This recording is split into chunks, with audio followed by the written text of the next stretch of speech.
3 minutes, 30 seconds remaining.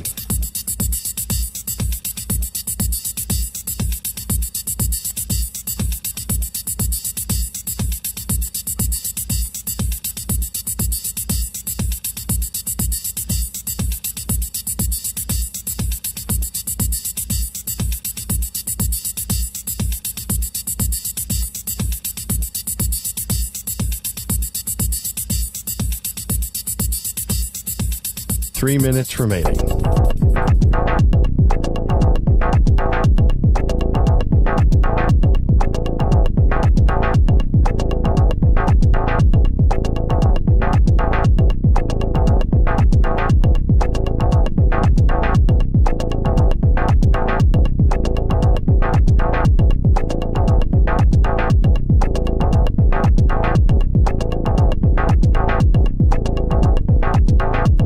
Two minutes, 30 seconds remaining.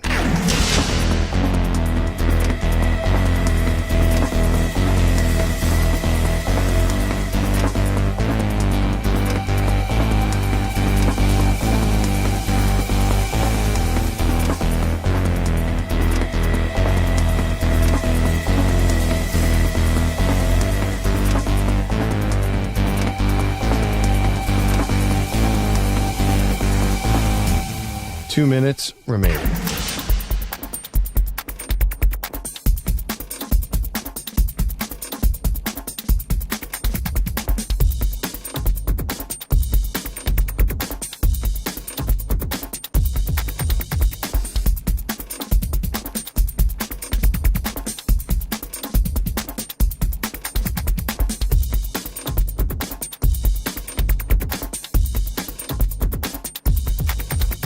One minute, 30 seconds remaining.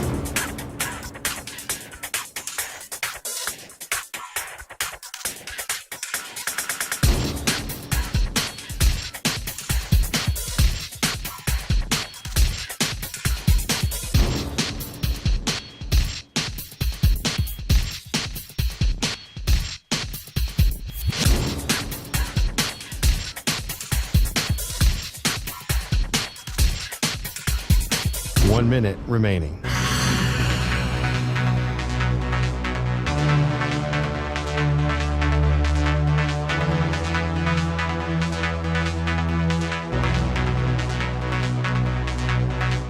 Forty-five seconds remaining.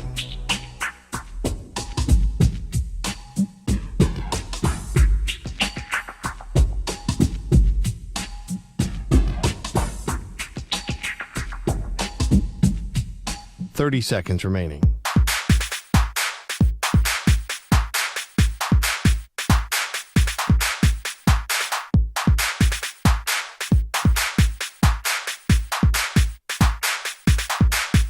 Fifteen seconds.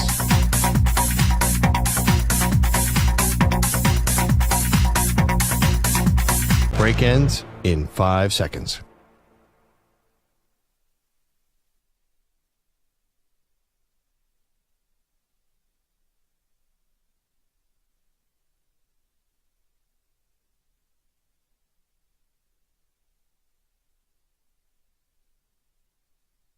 To infinity and beyond. He's live. He's nationwide. This is the Zach Gelb Show.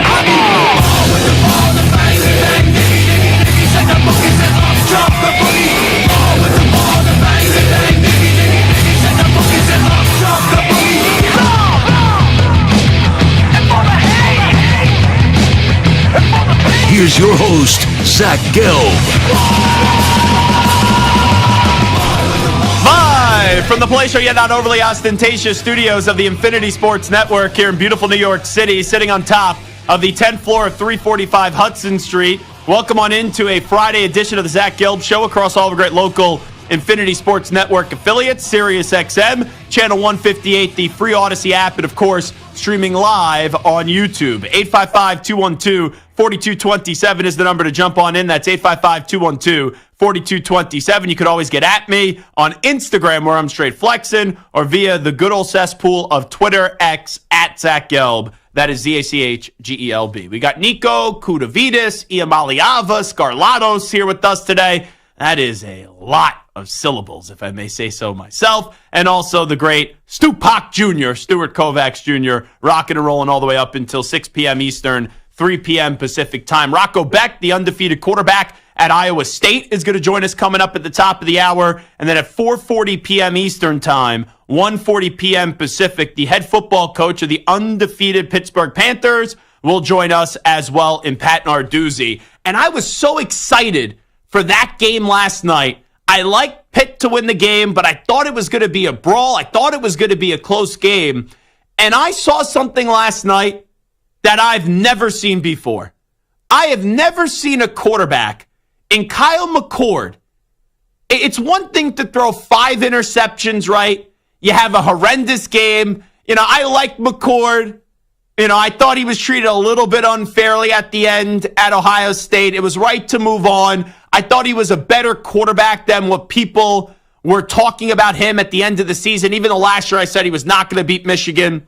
And I said he was going to throw a big interception in a big spot because he got lucky to win that game up against Notre Dame.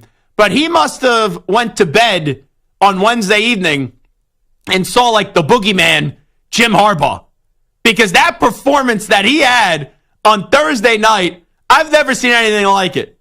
He threw 5 interceptions. All right, everyone has dreadful games. Everyone has miserable games. We've even seen all-time great quarterbacks throw multiple interceptions or a handful of interceptions and have absolute clunkers. But he had 3 interceptions that went to the house. 3 pick sixes by halftime. Halftime. So think about that. You walk into halftime, you've already thrown 4 interceptions. 3 of them have gone to the other, to the hizzy, the house, whatever you want to call it. And you walk into that locker room where you put up 21 points. But the problem was the 21 points were for the other team. I have never, ever seen something like that. That may be one of the worst, if not the worst, quarterback performance I've ever witnessed. Like, we've sometimes seen guys just be like 9 of 30 or something like that. No touchdowns, 2 picks, horrendous. But to have 4 interceptions by half, then go get a 5th one in the second half and have 3 pick sixes at halftime, never, ever, ever seen something like that. So congratulations to Pitt. They rolled Syracuse last night. Pat Narduzzi is going to join us coming up in about an hour 40 from now. Also, yesterday, I said at the end of the show, we had Stu, we had Manny, and I heard them give their answers and give their reasons on why they thought the Minnesota Vikings were going to win the game. And I'll be honest, I walked into that segment without having an idea which way I was leaning towards. So I heard what Manny had to say, I heard what Stu had to say, and it was both very similar. The Rams have guys coming back, but there's going to be a lot of rust to knock off. The Vikings are coming off a loss. It seems like it's a good bounce back spot. You got all these rumors about Matthew Stafford getting traded, Cooper Kupp getting traded as well. Zach even had to ask Puka Nacua about it earlier in the week to get his response on those 2 players getting traded. And as I heard, Manny and Stu just talk and talk and talk. Not that any of their analysis was anything foreign or crazy or like, oh my goodness gracious, it's the dumbest thing that I've ever heard. Like, there's some people around here, when they speak and I hear them speak, I'm like, yeah, what that person's saying, it's the dumbest thing I've ever heard. But as I sat there and I heard Manny and Stu pontificate on why Minnesota's going to win the game, I said, that's why I'm taking the Rams on the money line. Because everyone's going to say, hey, the Rams are going to be distracted. The Rams guys are coming back, but they're not going to be 100%. And also, I think Minnesota is a good team. I'm not going to call them great. And when I envision how far Minnesota can go, I know they got a damn good defense of Brian Flores. Sam Darnold's been a good redemption story this year. It's been a good rejuvenation project. Aaron Jones, you got Justin Jefferson. Next week it looks like they'll get Hawkinson back. It's like, that's a good football team. But I still don't know what they're going to equal to at the end of the year. Like, there's a few teams, if I tell you the Ravens in the Super Bowl, you could believe it. If I tell you the Chiefs are in the Super Bowl, you could believe it. If I tell you the Lions are in the Super Bowl, Lions fans may be like, not know what to do with themselves, but I think a lot of us could believe it. When you say Minnesota, I think there will be a contingent of people that say eliminate in the wild card round. And then I think you'll have a contingent of people that say, hey, they could go on a run. And if you tell me Minnesota is going to the Super Bowl this year, I can't tell you that you're definitely wrong, but I also can't say that you're definitely right. And I think the floor is wild card, and the ceiling is like get into an NFC championship game or maybe even a Super Bowl. But with all that being said, this was a spot that just naturally, with all the same generic things, which were fair to say on why Minnesota was going to win the game, that's why I loved the LA Rams in this one last night. And I saw our buddy Drunkle Sam in the YouTube chat. He said, Zach cashed on the money line, pizza for everyone on this Friday. 2 weeks ago, I bought everybody pizza. That was out of the kindness of my heart. But you know what? I was trying to lead a charge last night. I was saying, people, come on the Gelb ship for the LA Rams, who were my pick before the year started to win the Super Bowl and defeat the Baltimore Ravens in the Super Bowl. And Stu didn't join me. And Manny didn't join me. So if you think I am buying pizza today just because I hit on Rams money line last night, you out of your GD mind, Drunkle Sam. All right? This is not a day where we're going to reward everyone with pizza around here. And also, I have a great Italian reservation tonight for Italian dinner at a very fancy schmancy Italian joint here in New York City, where I don't know much about this place, but I talked to 4 people today about, oh, this is where I'm going for dinner tonight. They're like, how the heck did you get a reservation? That place is impossible to get a reservation for. So I'm very, very, very excited. I don't even remember the name of the place. It's in my phone. It's texted to me, so I know where to go at 8 p.m. Eastern time. And I've had a lot on the plate today. I've had a lot of issues today. I ordered this new bed frame. I ordered this new mattress. The mattress came the other day. The mattress has already been sitting out there for 72 hours. It's lonely. It's waiting for a bed frame. And I have a bed frame delivering to my apartment. So I scheduled the delivery for Saturday. But I needed to get a certificate of insurance on the moving process. So the lady that I was working with at the store told me, you just got to get that 72 hours in advance. So I did my job. I got it 72 hours in advance. I even got it before that.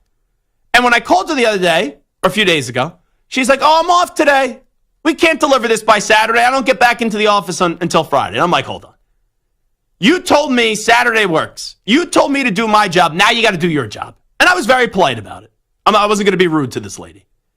So she goes, let me see what I could do, but it's going to require me to go into the office, and it is my off day. I'm like, I don't care. Like, I'm sorry. She told me she only lived 5 minutes from the place. You go into your office and you take care of it. So she takes care of it.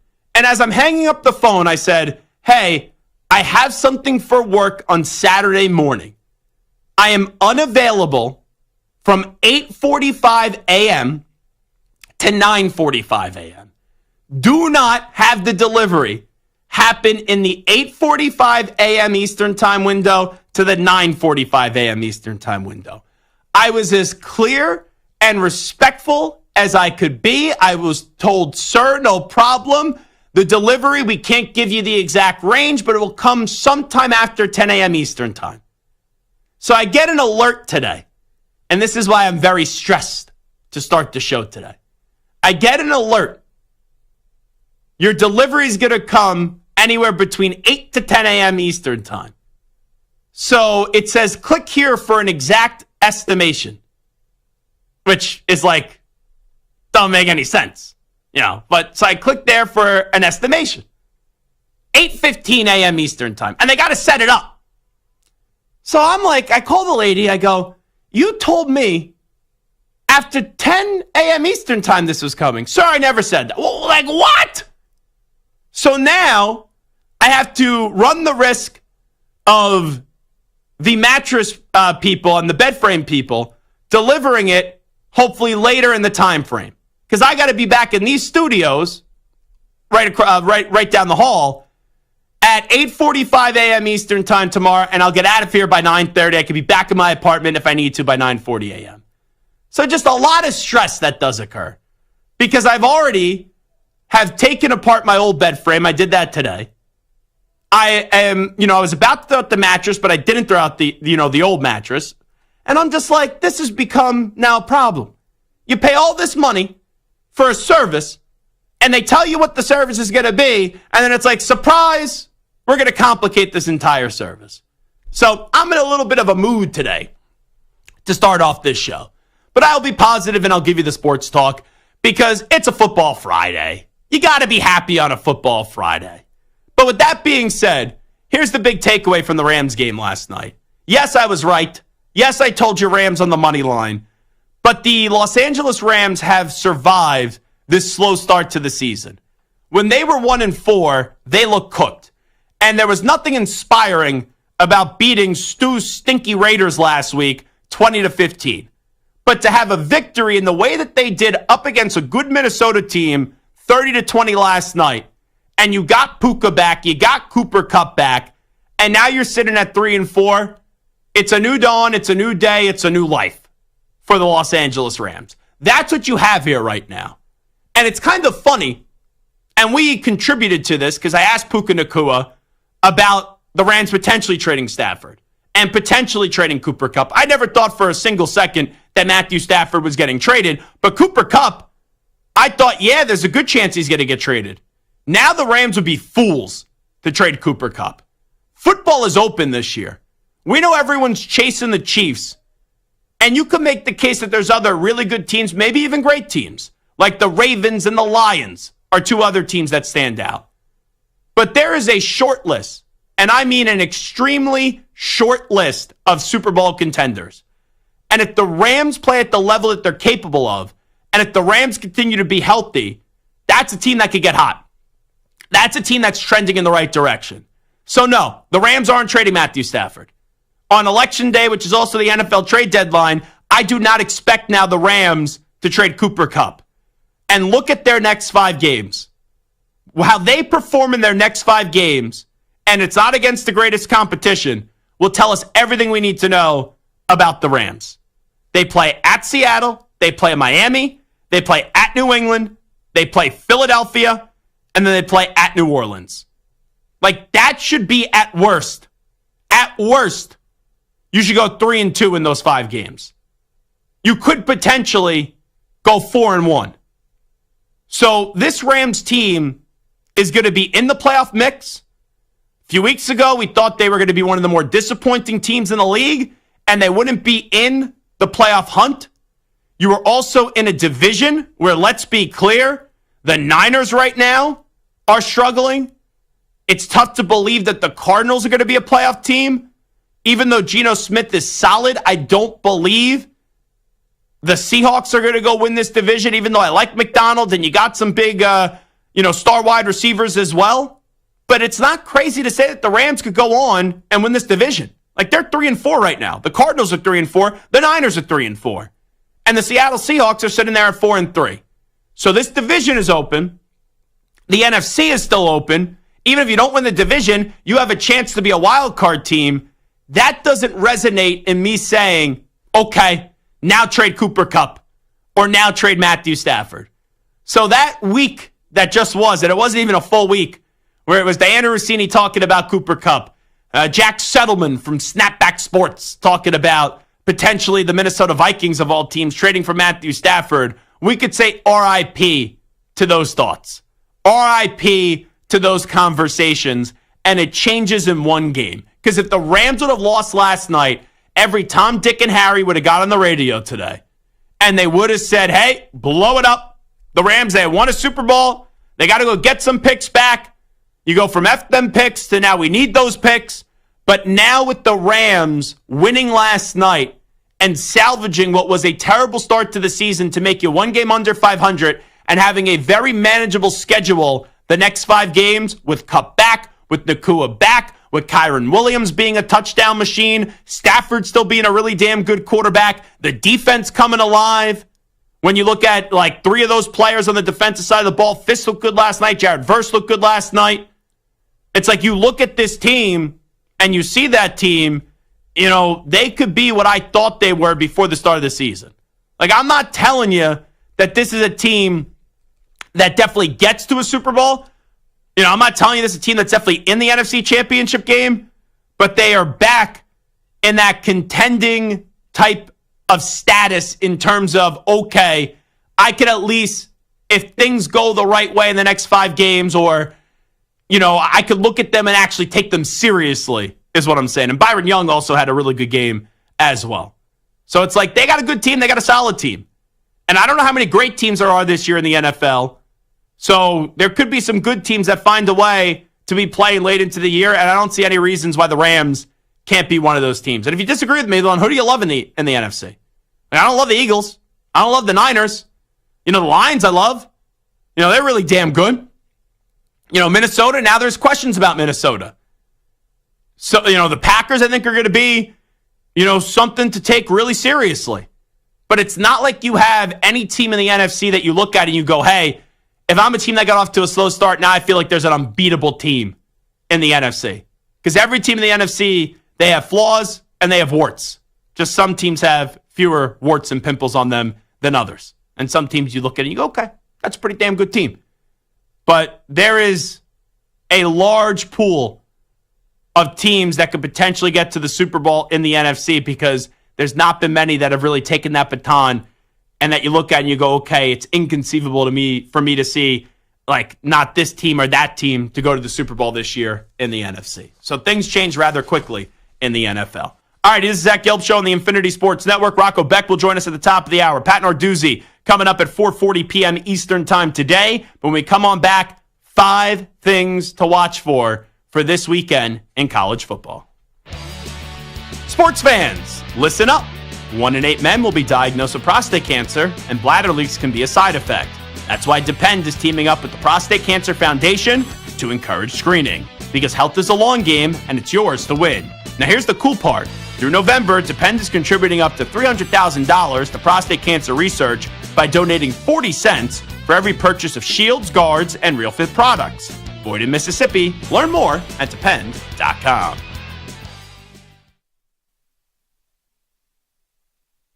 You're in a 4.5-minute break.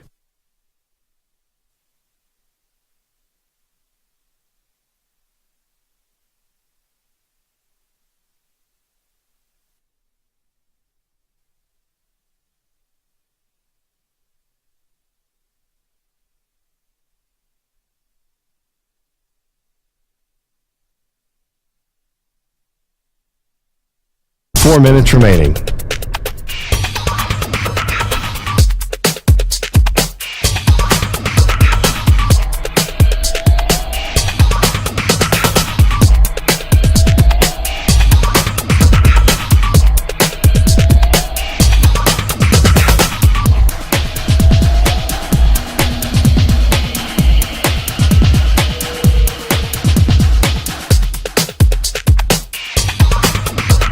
Three minutes, 30 seconds remaining.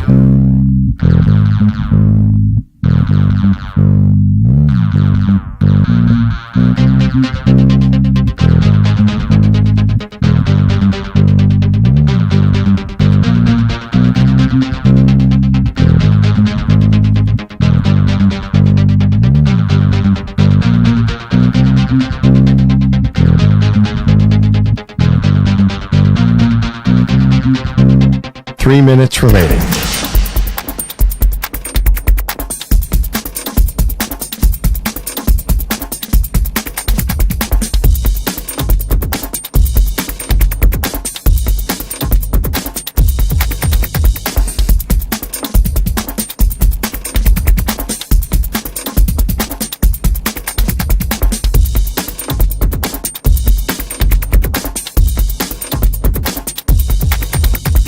Two minutes, 30 seconds remaining.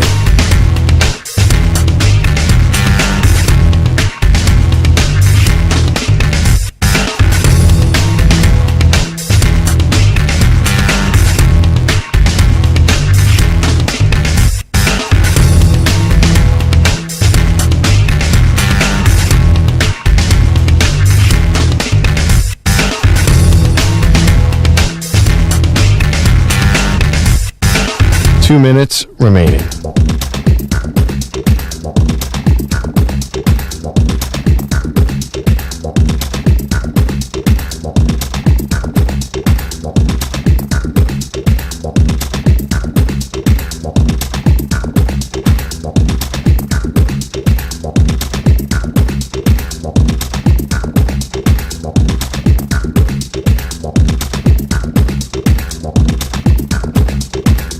One minute, 30 seconds remaining.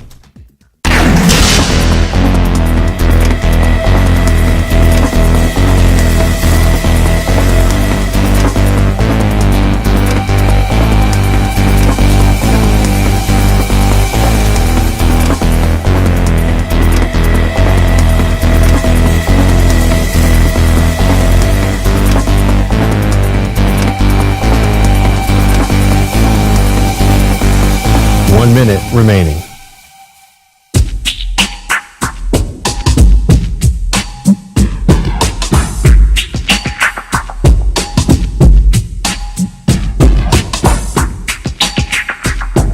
Forty-five seconds remaining.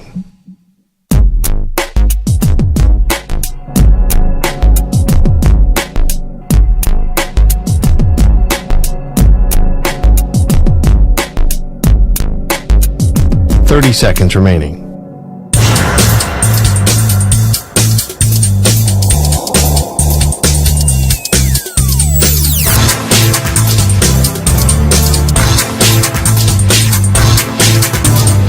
Seconds.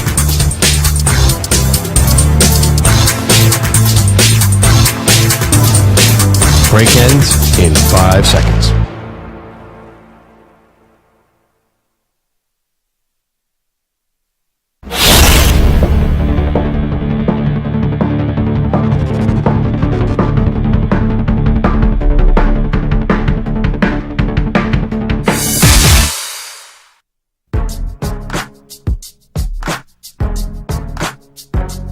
This is the Zach Gelb Show. Bella B in Calgary has me cracking up on social media at Zach Gelb. Can't you just request a later delivery time? I'm having issues with the delivery people and scheduling the delivery for tomorrow. Well, they put a note on my account. That was the part of the story I didn't tell. Since I'm on the air tomorrow from 9 to 9:30 on WFAN in New York, and I could leave my apartment at 8:30, get to the studio more than enough time, and then leave at 9:30 and be back by 9:40. They said they put a note, but they said they can't guarantee that they won't come before the note that they requested. And then Bella B in Calgary said, get Rich Ackerman to accept the delivery. He's a nice guy. How do you think that conversation would go, Stu? Oh, boy. If I hit up Ack to drive into the city, on a weekend to try to help me out and lend a helping hand. I'm going to assume that's like a no for me. Not dog, but maybe chief. Yeah, especially working all those Saturdays throughout the year, those 8-10 hour shows he used to do. I mean, quite well. No chance. Yeah, he's not giving up his Saturday for that. Yeah, no. This portion of the show is brought to you by Sleeper. Just download the Sleeper app today and use code SCORE when signing up. Must be present in certain states. Visit sleeper.com for details. Sponsored by Sleeper, a Blitz product. Let me give you the name of the restaurant I'm going to tonight because, someone was asking me about it. This is how stupid I am. This is supposedly like one of the best Italian restaurants in the city. And I don't even know the damn name of it. It's the first time I'm going. And supposedly the reservation's impossible to get. It's called Rezdora is where I'm going to tonight. Rezdora. It's a Michelin star restaurant. So supposedly pretty good. I heard the comp was like Carbone, which I just went to 2 weeks ago. So a lot of Italian food these days for your boy. Nico, you're a big Italian food guy, correct, Amundo? Yes, sir. Yeah, what's your favorite Italian dish? It's got to be penne alla vodka. Okay. You're not rigatoni? You go penne instead of rigatoni? I like rigatoni better than penne. I mean, I'm kind of indifferent when it comes to the type of pasta. I've even had like tortellini with vodka sauce before, and it's good. So, little gnocchi? You go a little gnocchi in vodka sauce? Yeah. Okay.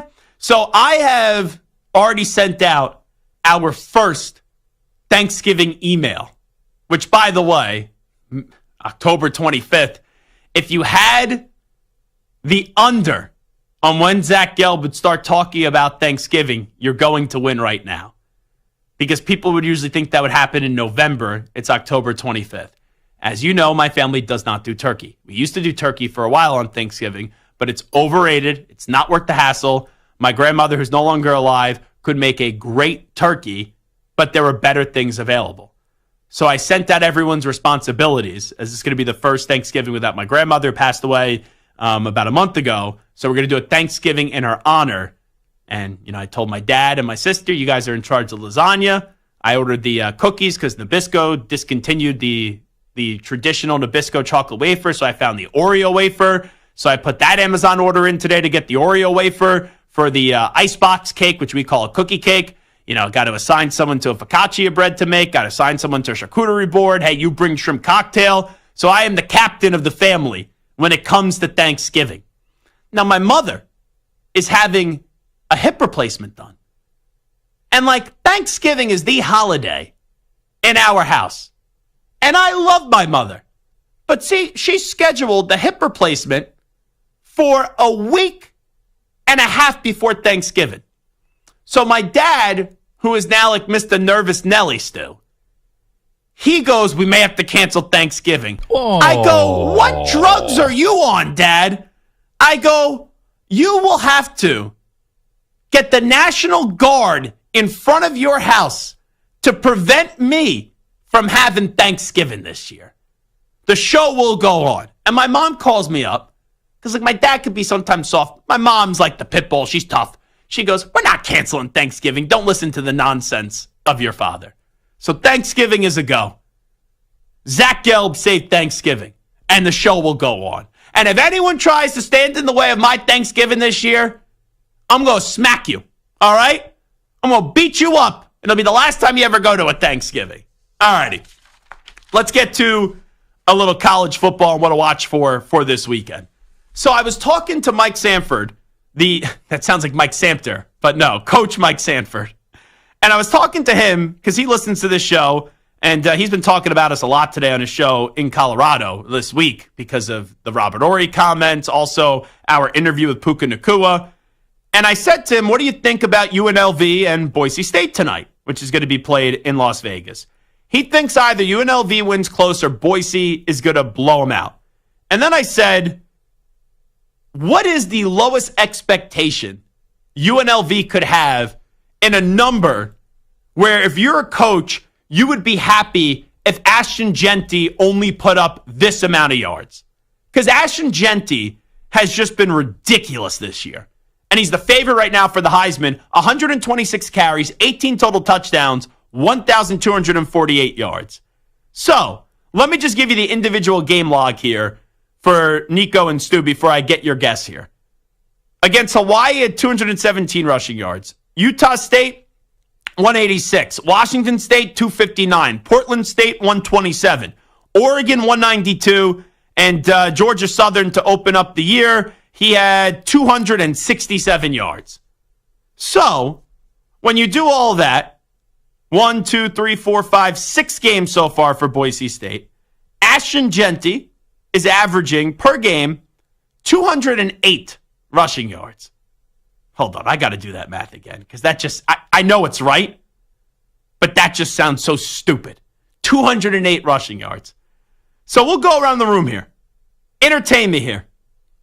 What do you think the number is that Coach Mike Sanford said, hey, they got to hold him to this number or less, and if they do so, UNLV will win the game? Nico, Mr. College Football, the guy that's trying to be the next hot take kicky here on the Infinity Sports Network, what is the number that you're going to say that Mike Sanford suggested?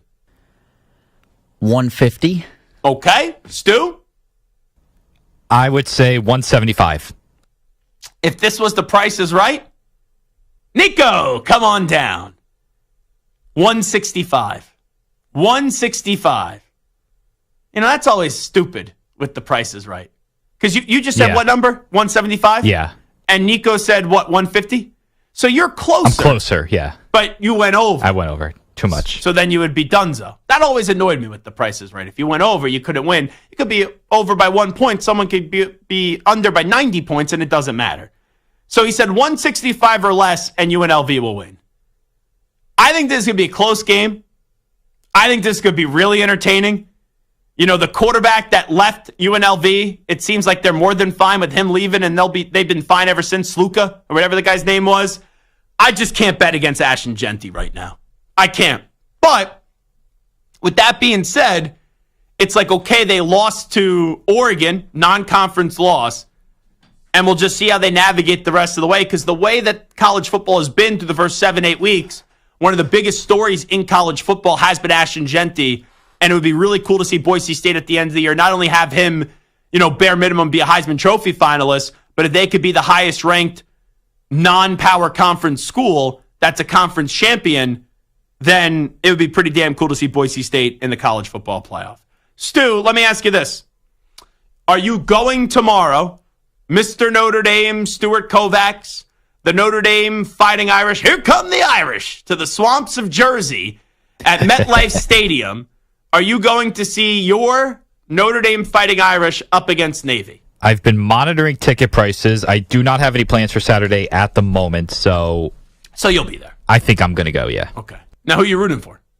Notre Dame. You don't love this country? You're going to root against Navy? That's exactly what You're our friend Anthony Gallo person. said to me. Yes. Oh, did he? Yes. I would say two smart minds think alike, but let's be real. Gallo's an idiot. I'm an idiot. So two idiots are able to get the low-hanging fruit and make a good joke. Where's your confidence level? Because when I get to Notre Dame, they overachieved week 1. Then they had that embarrassing loss to Northern Illinois. All right, they smashed Purdue. Everyone could smash Purdue. They beat Miami of Ohio. You had the high-octane offensive game up against Louisville. You smashed Stanford, and then you beat Georgia Tech going away. The Louisville game was a decent test.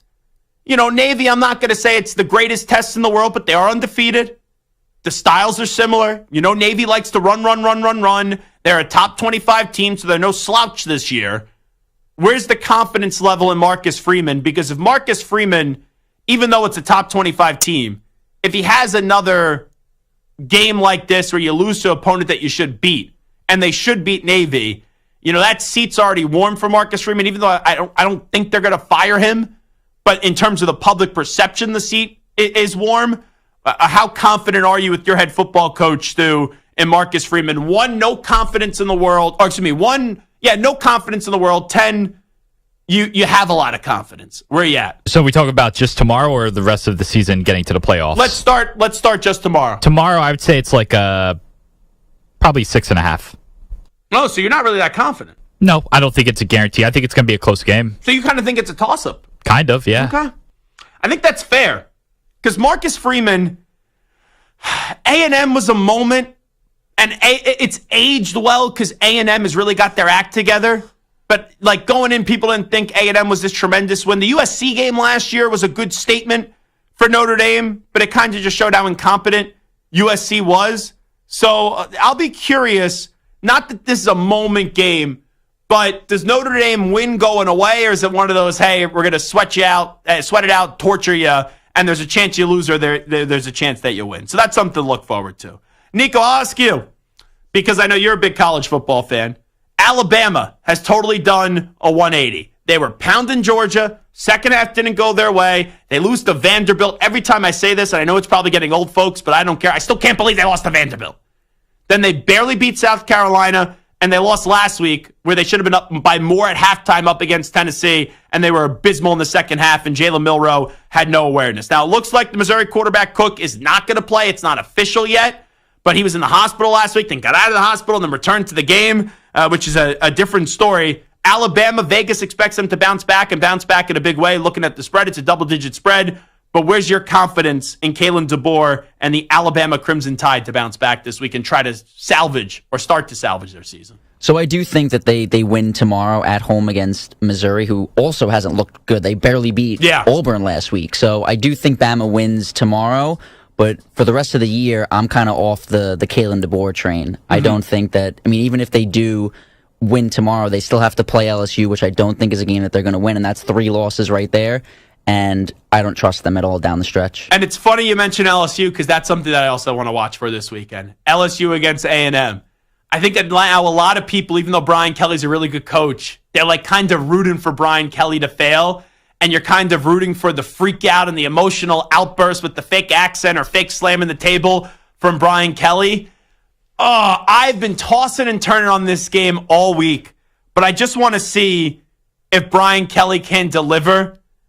And even though I really want to pick A&M, and it's tough to pick against them in their own house, I'm going to begrudgingly take LSU with the Tigers and their family to go win the game. And then finally, I want to see what the first half effort looks like for Texas. I get Vanderbilt beat Alabama. I get Vanderbilt is in the top 25.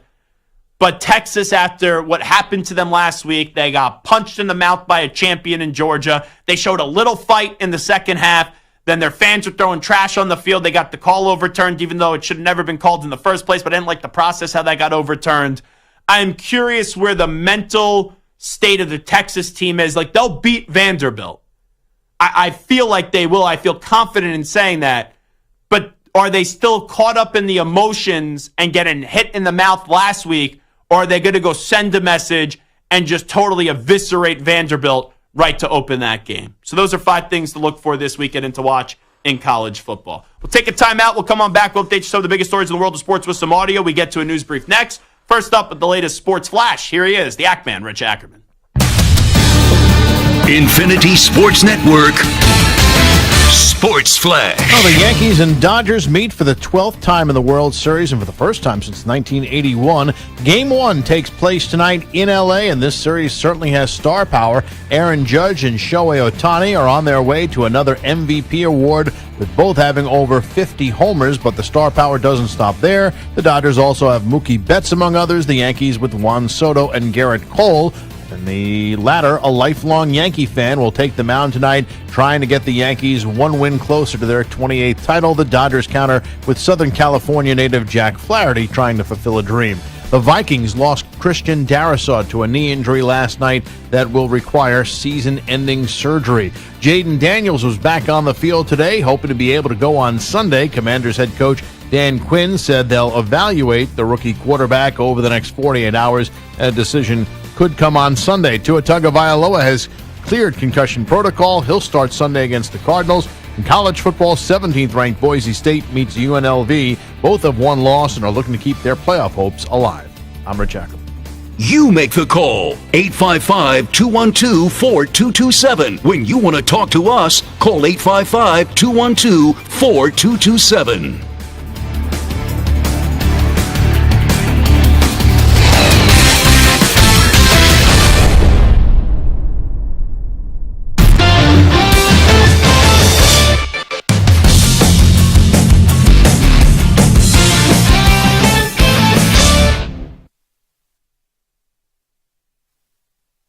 You're in a 5-minute break.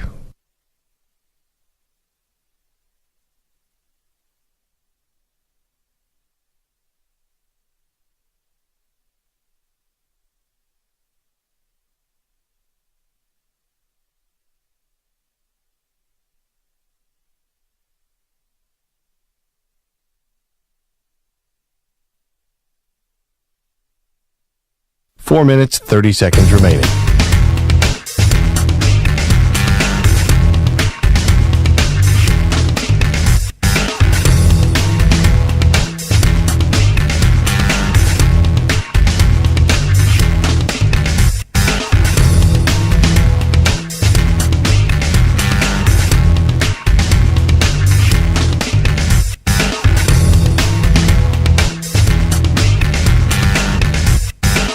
Four minutes remaining.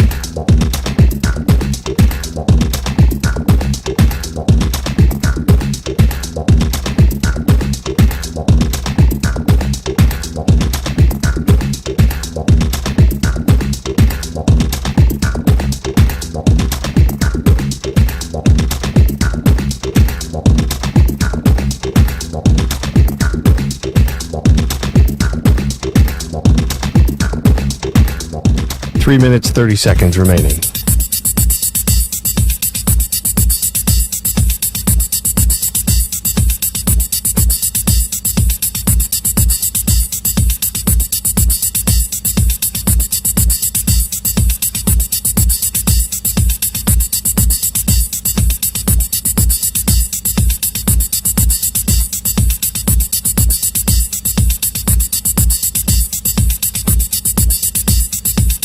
3 minutes remaining.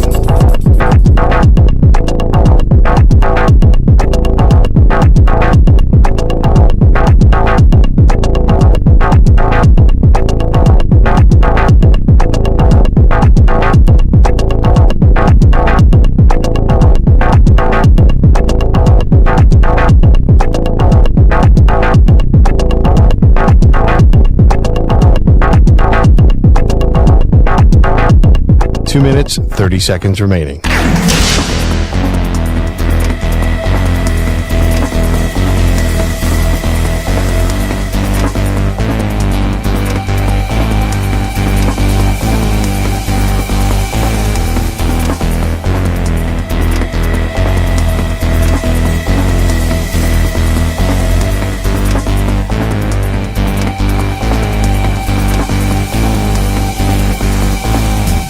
Two minutes remaining.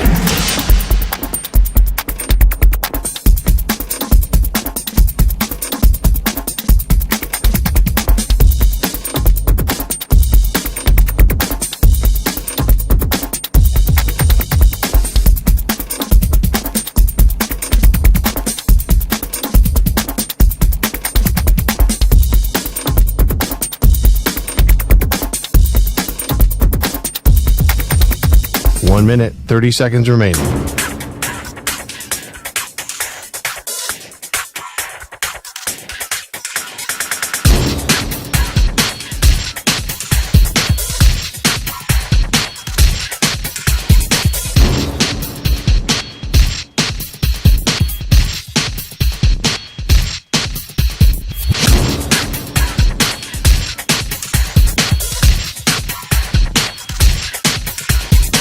One minute remaining.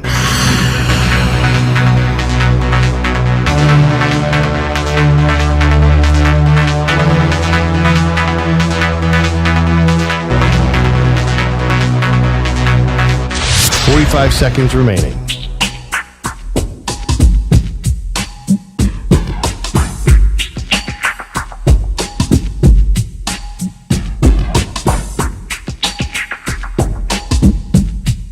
Thirty seconds remaining.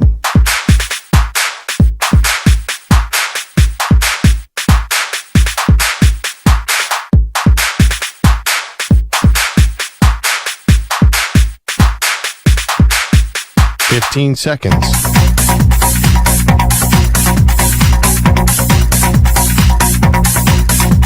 Break ends in 5 seconds.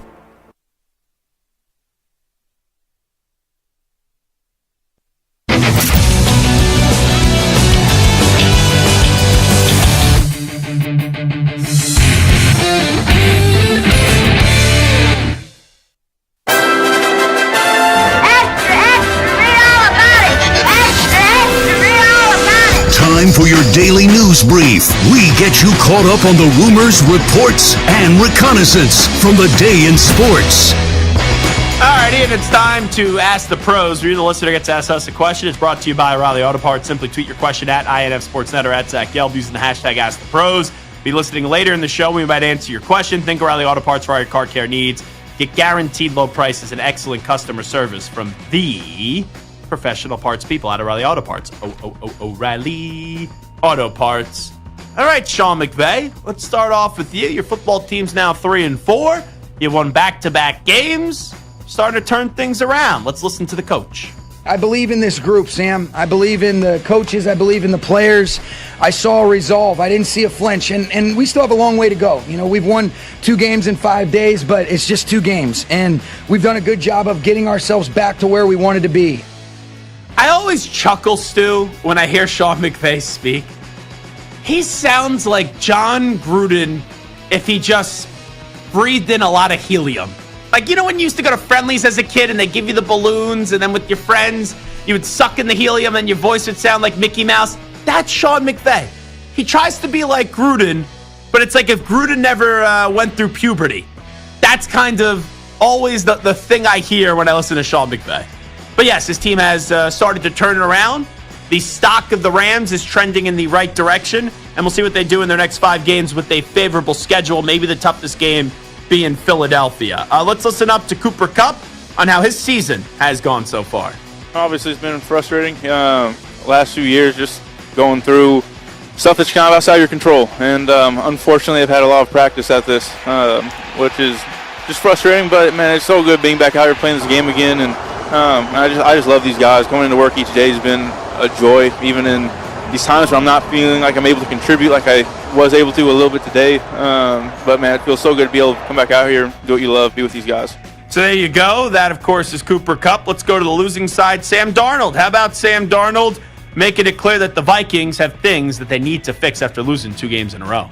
We just got to do the little things right and, hash out the details. And I feel like if we do that, we're going to be a really good offense and a really good team. Or I know we're going to be a really good offense and a really good team. And so, it's little things that we can control. So we're just going to, look ourselves in the mirror, watch the tape, and get better from it. By the way, Stu, I'm going to put you on a spot here. It has nothing to do with the Rams or the Vikings, other than this was the commentary on Amazon Prime last night. Were you, intently listening to the commentary? Not intently, no. Okay, no, that's fine. So I like that studio crew that they have. Carissa Thompson, you got Andrew Whitworth, who just looks like the most comfortable big fella around. Richard Sherman's good. Tony Gonzalez. I'm waiting for one of those cold weather games because Hickey kind of bullied him into not wearing gloves. But last night, right, you're in LA, and that is like an indoor stadium, but there's also like an outdoor. It's very weird. I was there. I thought I was in an indoor stadium, but then I read more about it, and it's not. Not totally an indoor stadium. There's a little crevice that makes it a little bit outdoors as well. And then you got Ryan Fitzpatrick, who I just have never got it with Ryan Fitzpatrick. That's the one guy that just annoys me on that panel. But, anywho, Richard Sherman and the Thursday Night Football crew were talking about Gerard Mayo. Savage Sports says they were taking a massive dump on Gerard Mayo.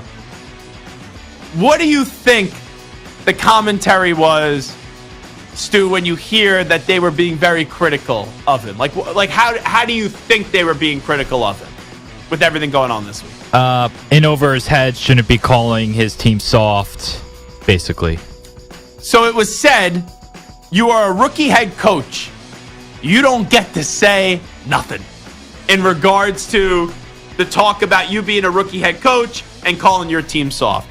So I disagree with that a little bit. You could say something, but you don't have the credibility. Even though you were a good player, right? Everyone thought you were going to get a head coaching job. For him to not take any ownership of it at all and be like, hey, my team's soft and that's a reflection of me, that's a problem I have with it. If you're going to call your team soft, you got to at least acknowledge that you're part of the reason why they are soft as well. All righty, let's go to Patrick Mahomes, who's probably going to torment Stu. Patrick Mahomes is excited for the rivalry game up against the Raiders. We know we're going to get their best shot. I mean, that's kind of how it's been every single week. But obviously, when you play a divisional opponent, like I've said in the past, it's a real rivalry between our two teams and our two organizations. You're going to get their best shot, and we're gonna go out there and match that. They're going to destroy you, Stu. You know that, right? Oh, I do. I'm very prepared for that. This is going to be ugly because you beat them last year. So I think this is just going to be really ugly. It's Minshew, right? Because O'Connell's hurt? Yeah, O'Connell's out for at least a month, so it is Minshew with, I guess, Desmond Ritter as the backup quarterback. Yeah, I saw they brought him in as well. Yikes. Yikes is right. All right, let's listen up. Charles Barkley rips Joel Embiid for not playing the first game of the season inside the NBA on TNT. I don't have any idea what the Sixers are doing. I don't think it's fair. Now, listen, I want to get this number right because this is crazy, and bless the kid, number one. He just signed for 3 years, $193 million.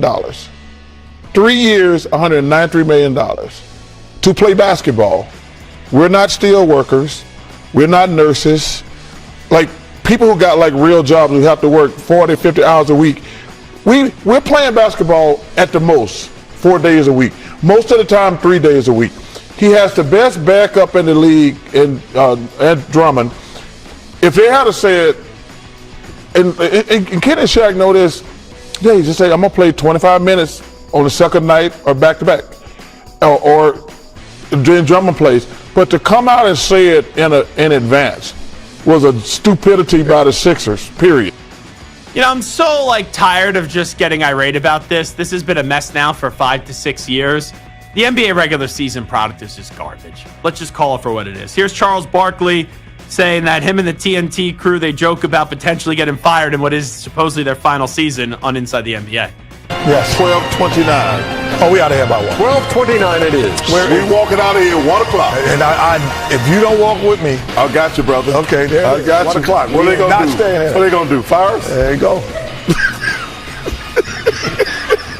You get close to closer it. and closer. You get closer and closer to that door. You're gonna just unwittingly just cross that line. It's already. What do you mean unwittingly? You've been crossing it all summer. And you know they don't want you to cross the line when they throw the highlights up before you even call for them. Here we go, San Antonio and Dallas.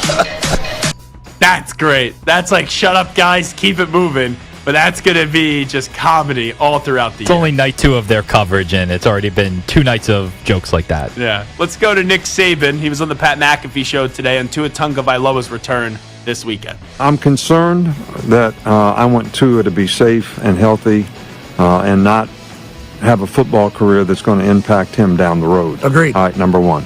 All right, number 2 is I think organizationally this is a medical decision. This is not an organizational decision. You know, people look at him and say, why are they letting him play? I think the doctors make that decision. It's a medical decision. Then for him, it becomes personal then as to, I really want to play. I'm a competitor. I love playing. I want to play. So he has to make a decision. Is the risk reward from a medical standpoint worth it to you? And I think all those things are in play now. If he wants to play, which I've talked to him and I know he wants to play, I know what kind of competitor he is, then I'm happy for him that he's having the opportunity to play, but I also pray for him that he doesn't have any issues. That's Nick Saban saying it in a nice way without saying it. He doesn't think Tua should keep on playing. Like, it's his decision, but like if that was my son, I'd probably say don't play because your life could be significantly impacted after football. That's at least the way that I took it. And you know, I was back and forth on this from the jump. I have always had the opinion that he should stop playing football. But in terms of will he actually continue to play, at first I was like, no. Can you tell your mom who wanted you to retire a few years ago? No again.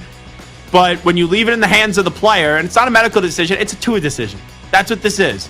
And when you leave it in the hands of the player 9.99999 times out of 10 is going to elect to play. And that's what Tua is electing to do. So I may not like it. You know, you may not like it. It's not our decision, though. So to sit here and crush the decision and to freak out about it, about something that is serious, and I understand why people feel that way, this is Tua's life. This is the way that Tua wants to live it. You know, I could sit here and say, I don't think he should play, and that's the way that I feel. But ultimately, it doesn't matter what I say or what you say or what anybody else says. It matters what Tua says, and Tua says we're going to find a way to keep on getting back out there on the football field. Okay, take a break. We'll come on back. A lot of college football in the next hour. Rocco Becht, the Iowa State quarterback, going to join us in 5 minutes from now. Pat Narduzzi, after his big victory up against Syracuse last night. Pitt undefeated, is going to join us at 4:40 p.m. Eastern time. But first, we'll get to Rocco Becht next.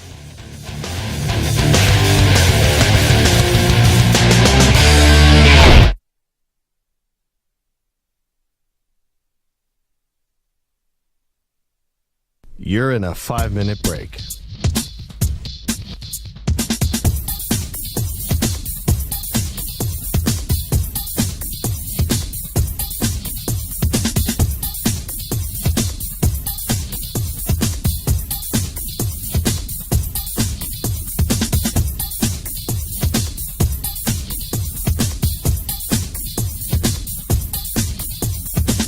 Four minutes, 30 seconds remaining.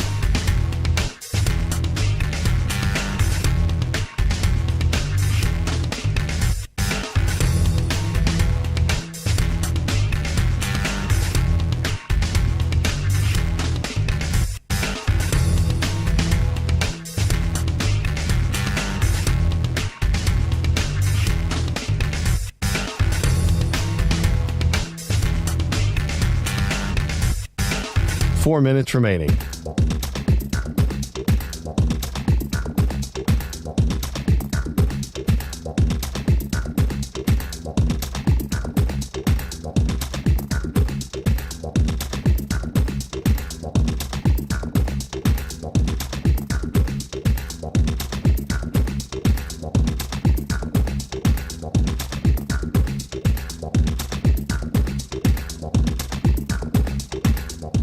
3 minutes, 30 seconds remaining.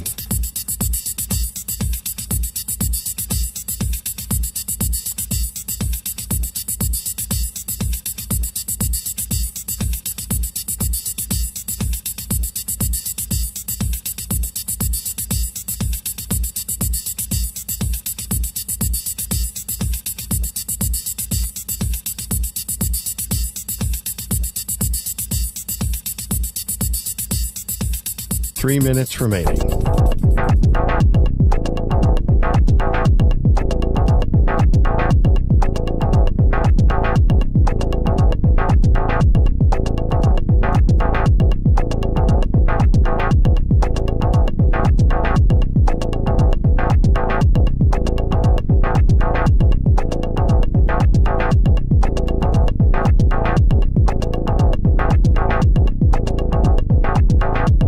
Two minutes, 30 seconds remaining.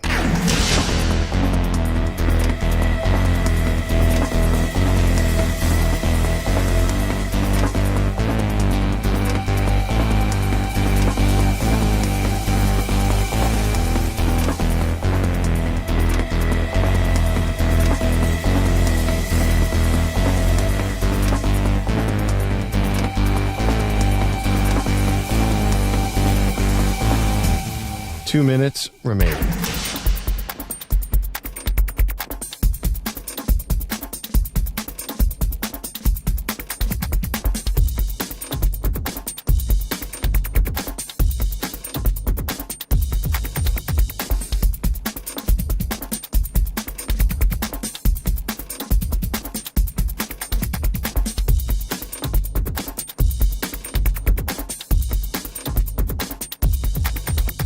One minute, 30 seconds remaining.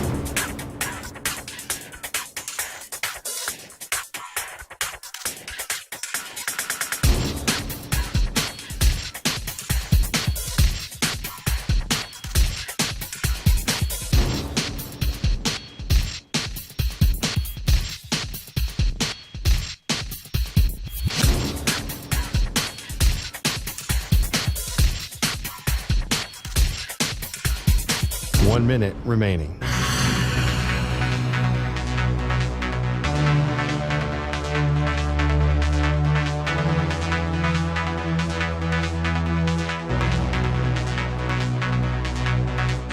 Forty-five seconds remaining.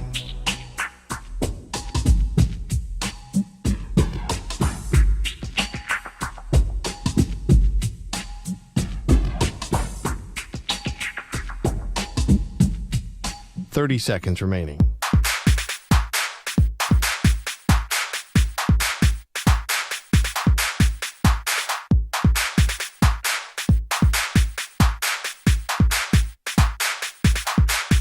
Fifteen seconds.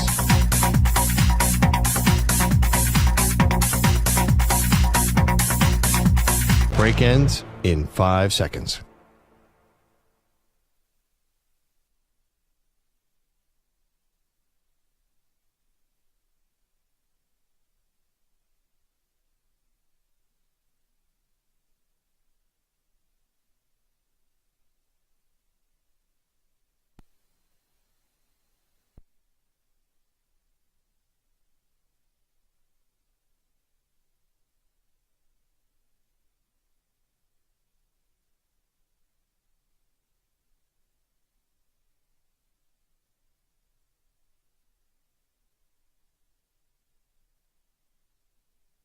Alrighty, hour number 2 of our radio program. It is the Zach Gelb Show, coast to coast on the Infinity Sports Network. And I've talked to this man's father for my next guest many times, going back to even when I was in high school. I saw him a few weeks ago back at MetLife Stadium. And his son's gone on to be a pretty damn good football player, undefeated at Iowa State this year. They're ranked 10th in the country. The Cyclones are 7-0, and now joining us after talking all those years to Anthony Becht, I get to talk to Rocco Becht, who's kind enough to join us right now. Rocco, how you been?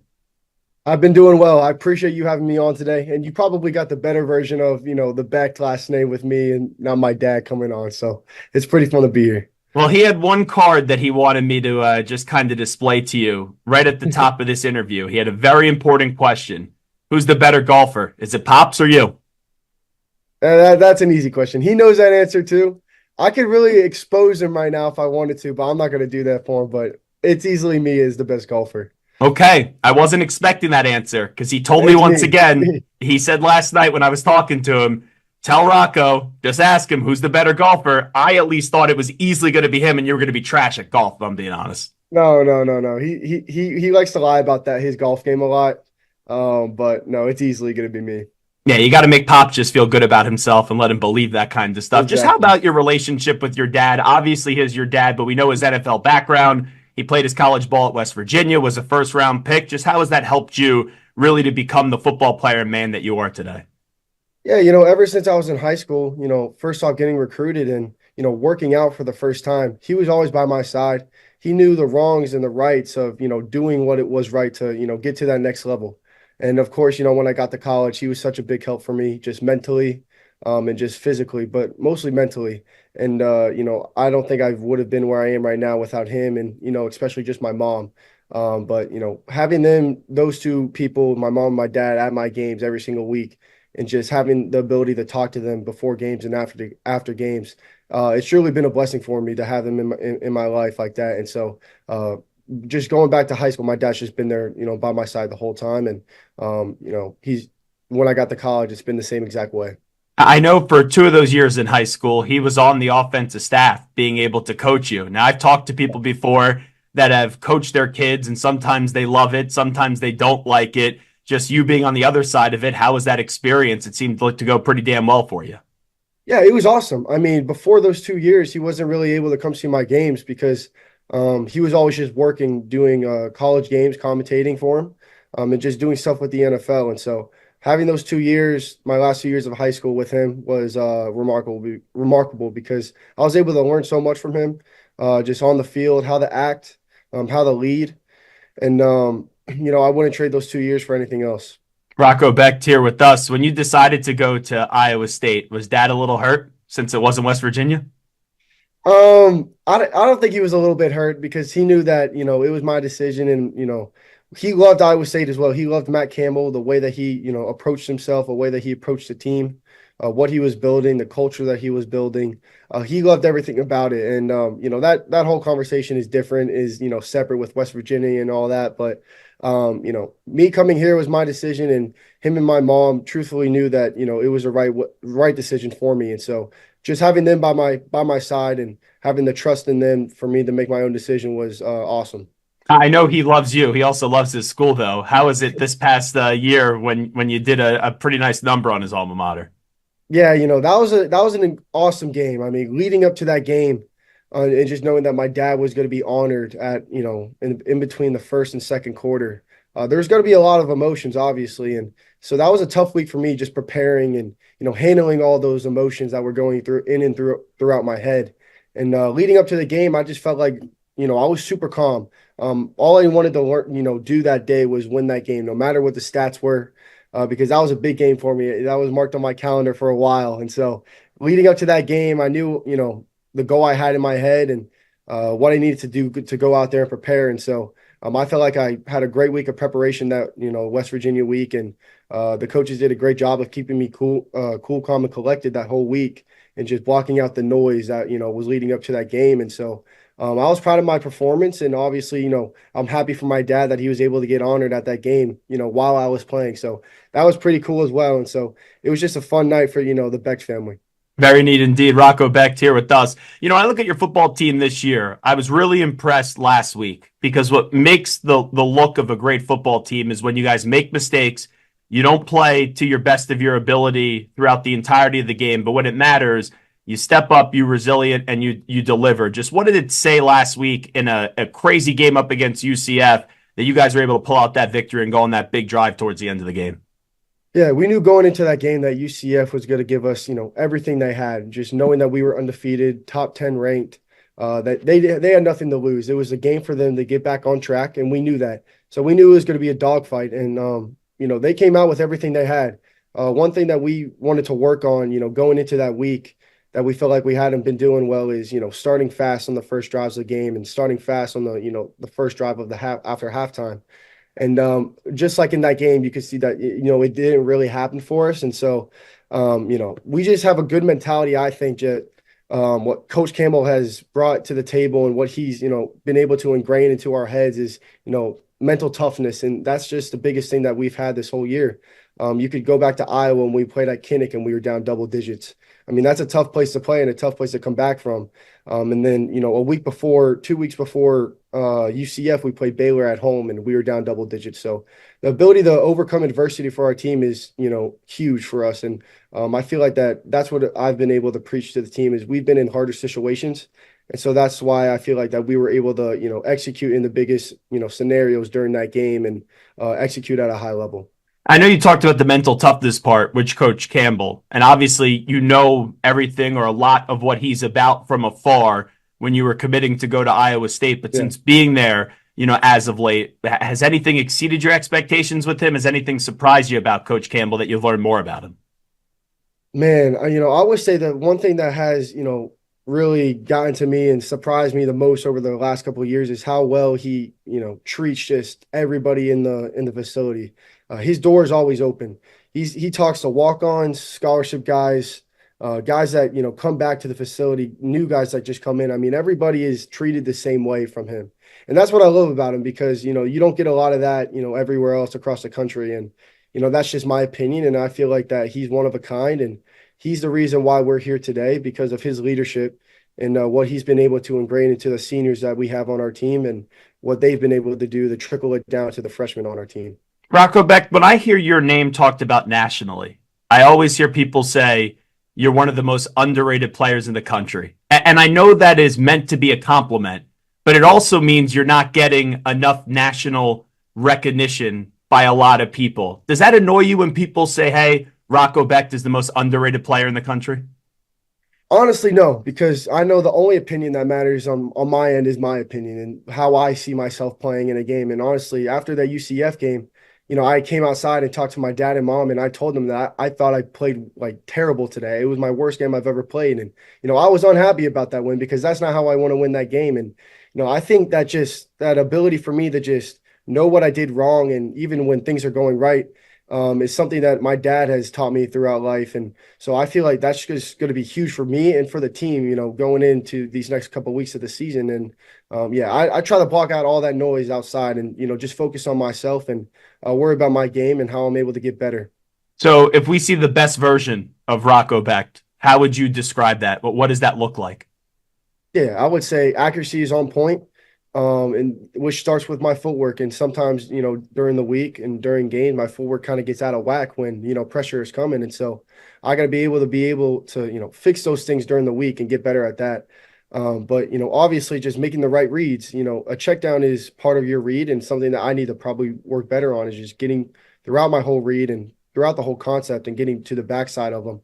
And so I'm growing and working every single week and continue to grow. And so that's the fun part about football is you're never perfect, especially at the quarterback position. And so just having the ability to have this bye week this week for me and, just this team as well, it's huge for us to go into this last stretch of the season. Now, a lot of times when people hear that you're the quarterback, and we know what you did last year as well, people be like, oh, I remember his father, he was a tight end. How did you fall in love with the quarterback position, and why did you think that was your right calling? Man, I've been playing quarterback ever since I was, I could touch a football. And I think that just came from when I would, when I grew up, I was like, always had that kind of like leadership mentality and just like wanting to have the ball in my hands whenever, there had to be a big play made. And I feel like quarterback was a position where you could do all of those things.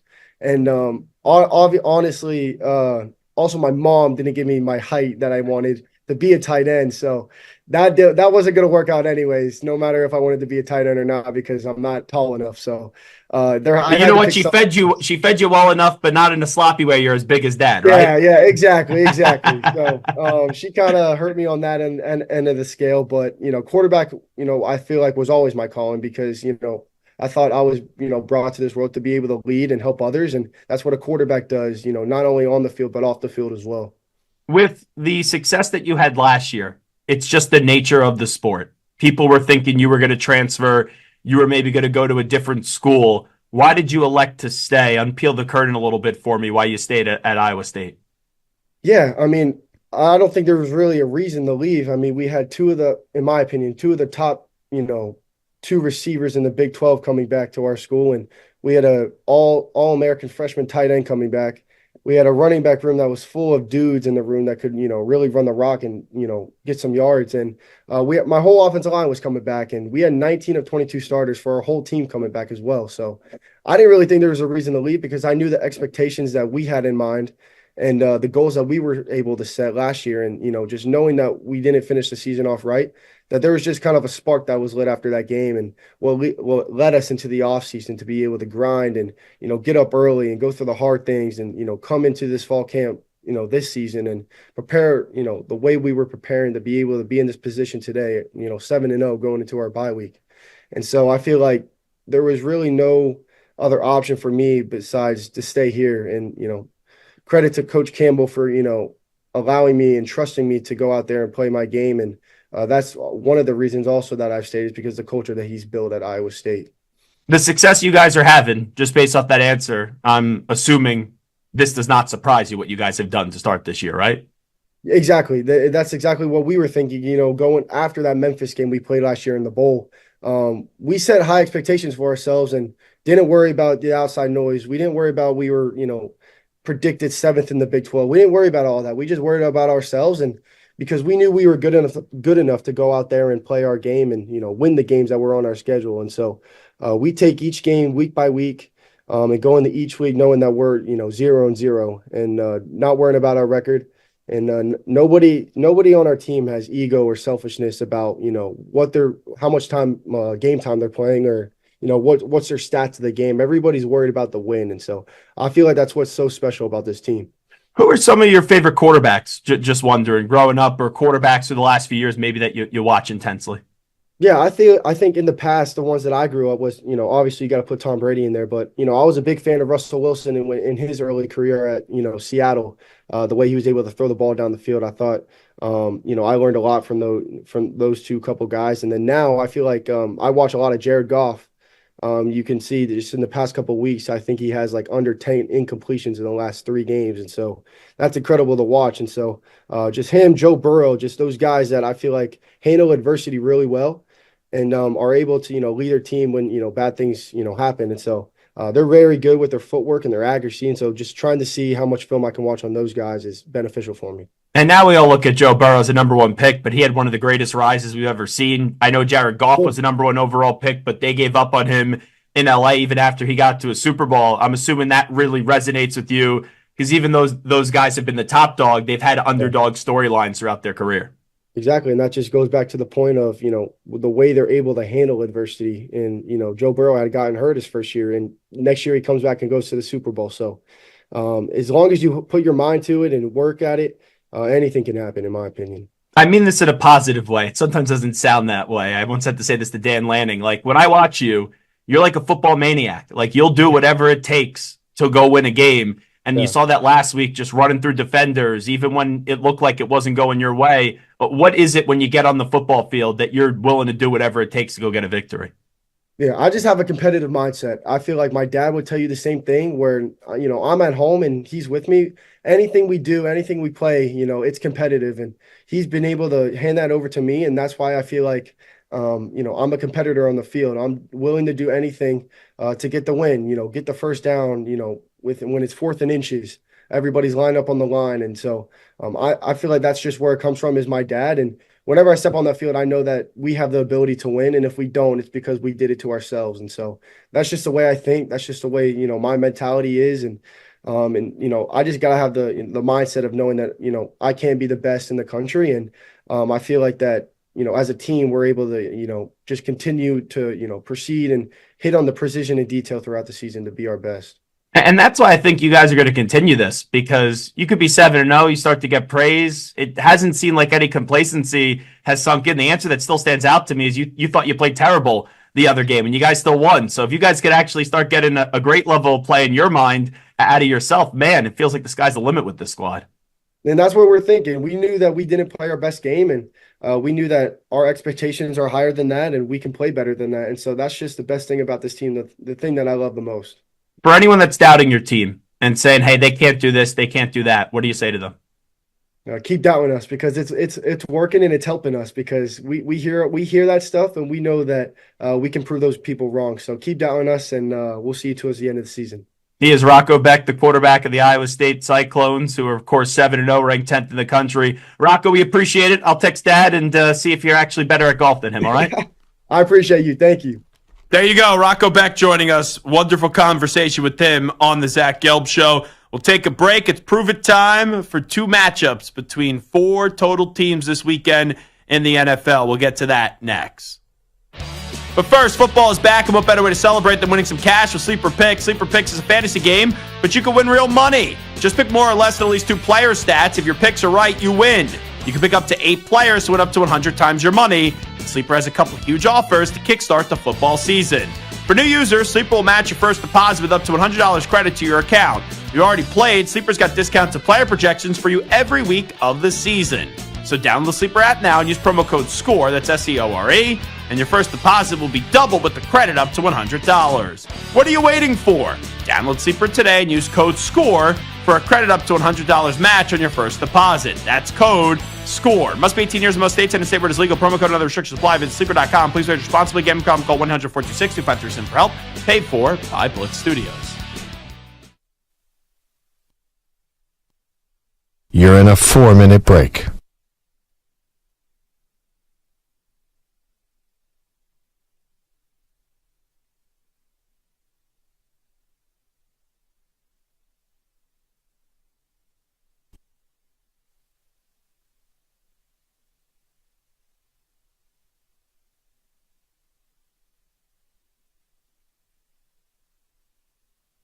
Three minutes, 30 seconds remaining.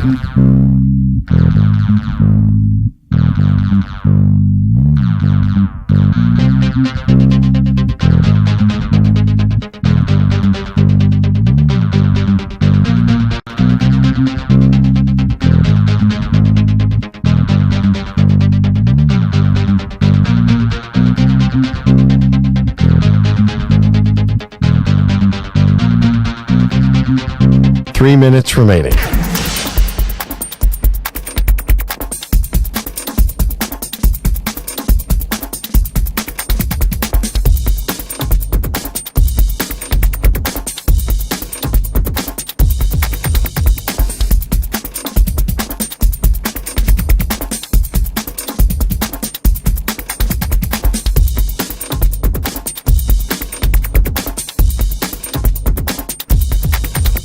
Two minutes, 30 seconds remaining.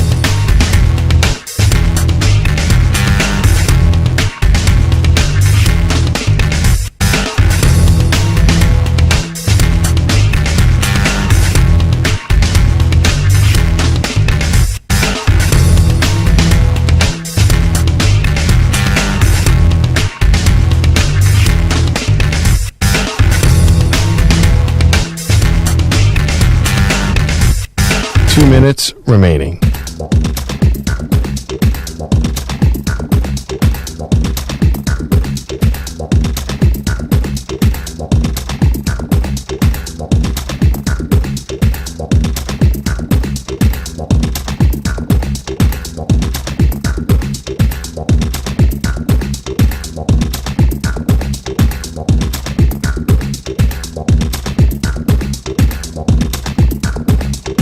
One minute, 30 seconds remaining.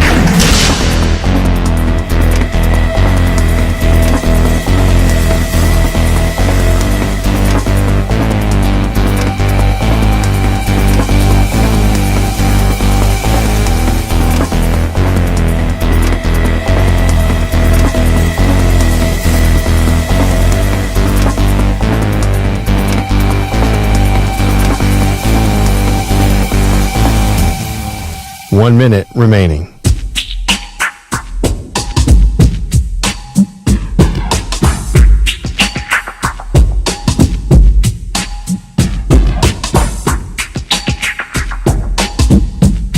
Forty-five seconds remaining.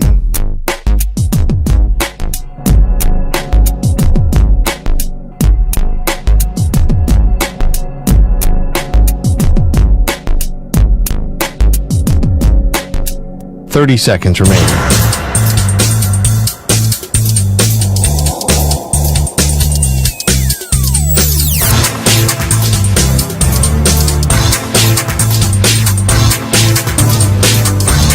15 seconds.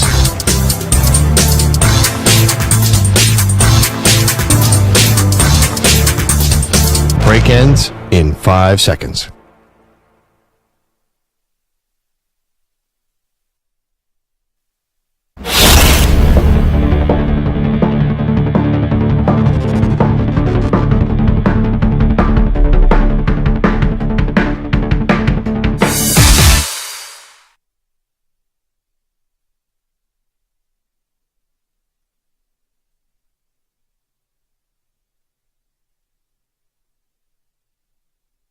Welcome back to the Zach Gelb Show. That's right. It is the Zach Gelb Show on the Infinity Sports Network. I have a thing to announce right now that I think is very surprising. Very surprising. Cowboys and 49ers this week. Sunday Night Football, NBC. I actually think the Cowboys are winning this week. I think the Dallas Cowboys are going to beat the San Francisco 49ers. The 49ers, Ayuk now done for the season. You know, I don't know the status of Deebo Samuel. Even if he is able to play, who knows what you could even expect out of him. That Cowboys defense hasn't been anything special, so you would expect Brock Purdy to at least bounce back. But Dallas has been a team where I said before the start of the year, they're not going to be bad, but I don't think they're going to be good. And I think they're an 8 or 9 win team that just misses out in the postseason. And if you look at their schedule, they blew out the Browns to start the year, then got blown out by the Saints, were getting blown out by the Ravens. They had a sloppy victory up against the Giants. They walk into Pittsburgh, beat Pittsburgh, then get smashed by the Lions. And I think everyone's going to be like, hey, the 49ers, you know, they're going to win this week. They just lost to the Chiefs. They'll bounce back because the 49ers always beat the Cowboys. If this was a postseason game, I wouldn't be picking the Dallas Cowboys. But the fact it's a regular season game, and you had all the nonsense the last 2 weeks with Jerry Jones, you may be saying, what nonsense? It's always nonsense with Jerry Jones. You got the coach getting dragged in the media by Jerry Jones. The quarterback's been dragged in the media by Jerry Jones. The Cowboys are coming off a bye week. I get it. Hey, Mike McCarthy, sometimes that team's just not ready to roll in a big spot out of the gate. In a big game, and we've seen that. But I just got to think this week, with how unhealthy the Niners are and how everyone is out on the Cowboys in this game, right? It feels like it means so much to San Francisco. I just woke up this morning and I was like, which way is the wind going to blow and which way am I going to make a prediction here? And I just kept on getting back to Dallas. And even though Dallas is not great on the defensive side of the ball, they're not great on the offensive side of the ball, I'm going to trust Dak and CeeDee Lamb to get the job done and walk into Santa Clara, Sunday Night Football with the whole world watching, and restore a little hype with the drama Dallas choking Cowboys. But that would fall in line in what the Cowboys have been this year, where it's been up and down and up and down, and then it would go back up in this direction. All righty, Stu, let me ask you this, because I think there's a lot to prove this weekend, Eagles and Bengals. I think there's a lot to prove this weekend, Cowboys and 49ers, because, like, hey, you look at the Cowboys, they lose this game, they're 3-4. It's like, where are you going with Atlanta, Philadelphia, Houston, and Washington next up on the schedule? And the 49ers are 3-4. And you look at their next 4 or 5 games, you know, the Cowboys, obviously, on Sunday night, then they're at Tampa, you got Seattle, you're at Green Bay, and then you're at Buffalo. That's a tricky stretch for the San Francisco 49ers as well. I guess this is the, pick the lesser of two evils, maybe for you, Stu. But I'm going to end up going with the Dallas Cowboys to get the job done. But the loser of this game, they're in a spot where it's like, I got no reason to believe in you. Like, the Niners lose this game, they're 3-5. With all their injuries, why should I believe in them? If the Cowboys lose this game, it's like, okay, up against a strong Lions team, you got your ass kicked. And then up against the Niners when you had an extra week to prepare for it because it's a bye week and you're in a healthier spot than them, it's like, geez, you can't beat them, then where are you really going this year? So there's a lot on the line, and the winner, it restores your season. It puts your, the train back on the track, and maybe you could choo-choo along into the postseason. But the loser of this game, even though the Cowboys would only be 3-4, it does kind of feel like, okay, whatever hope was left in your season, I can't really take you that seriously, and all the air just, pops and fizzles out of that balloon. So, Stu, where you at, Cowboys and Niners? Yeah, I'm kind of with you. I think the loser of this game is pretty much done, especially the Niners. A 3-5 49ers team, as banged up as they are. Yeah. I mean, it's going to be really tough. I mean, I guess the one good thing from them is, okay, assuming the Rams don't get super hot, is there another team in the NFC West that could be a 9-win division this year? I wouldn't be stunned. I don't think Seattle wins a division, but if you're setting the bar at 9-8, can Seattle go 9-8? I think so. Can the Cardinals go 9-8? I don't think so. But the Rams, you look at their next 5 games for LA, it's there for them. Their toughest game in the next 5 games, you could argue, is Philadelphia. Philadelphia's not these world beaters. You look at the Rams, who are now 3-4. They're going to keep now Cooper Kupp. They're going to keep Matthew Stafford. They're at Seattle next week, which is not going to be easy. Then they play the Dolphins. Okay, at least the Dolphins have Tua Tagovailoa back, but we'll see how long he's going to be able to stay on the football field. Then they're in New England. New England stinks. I get it. Hey, it's a 1 p.m. Eastern time start, but still, you could sleepwalk through the first half of the Patriots game and you'll still be able to beat them. And the toughest game is Philadelphia, but Philadelphia's coach right now, Nick Sirianni's a disaster. And then the Saints, no one's intimidated of the Saints right now. They just got embarrassed by the Denver Broncos the other night on Monday Night Football. So to answer your question, if you tell me Seattle, if 9-8 wins this division, can I see Seattle get to 9-8 and win this division? I'm not going to say I'm confident in it, but I do think 3 teams can legitimately win this division. And who would have thought that before the year? The way I was before the year was 49ers win the division. Rams are a really strong second team. Rams are going to then get the job done in the postseason and get to the Super Bowl. But yeah, I'll throw Seattle in the mix. And Seattle, it's a tough road the next 3 games. Seattle, they got Buffalo this weekend, and no DK Metcalf I just saw.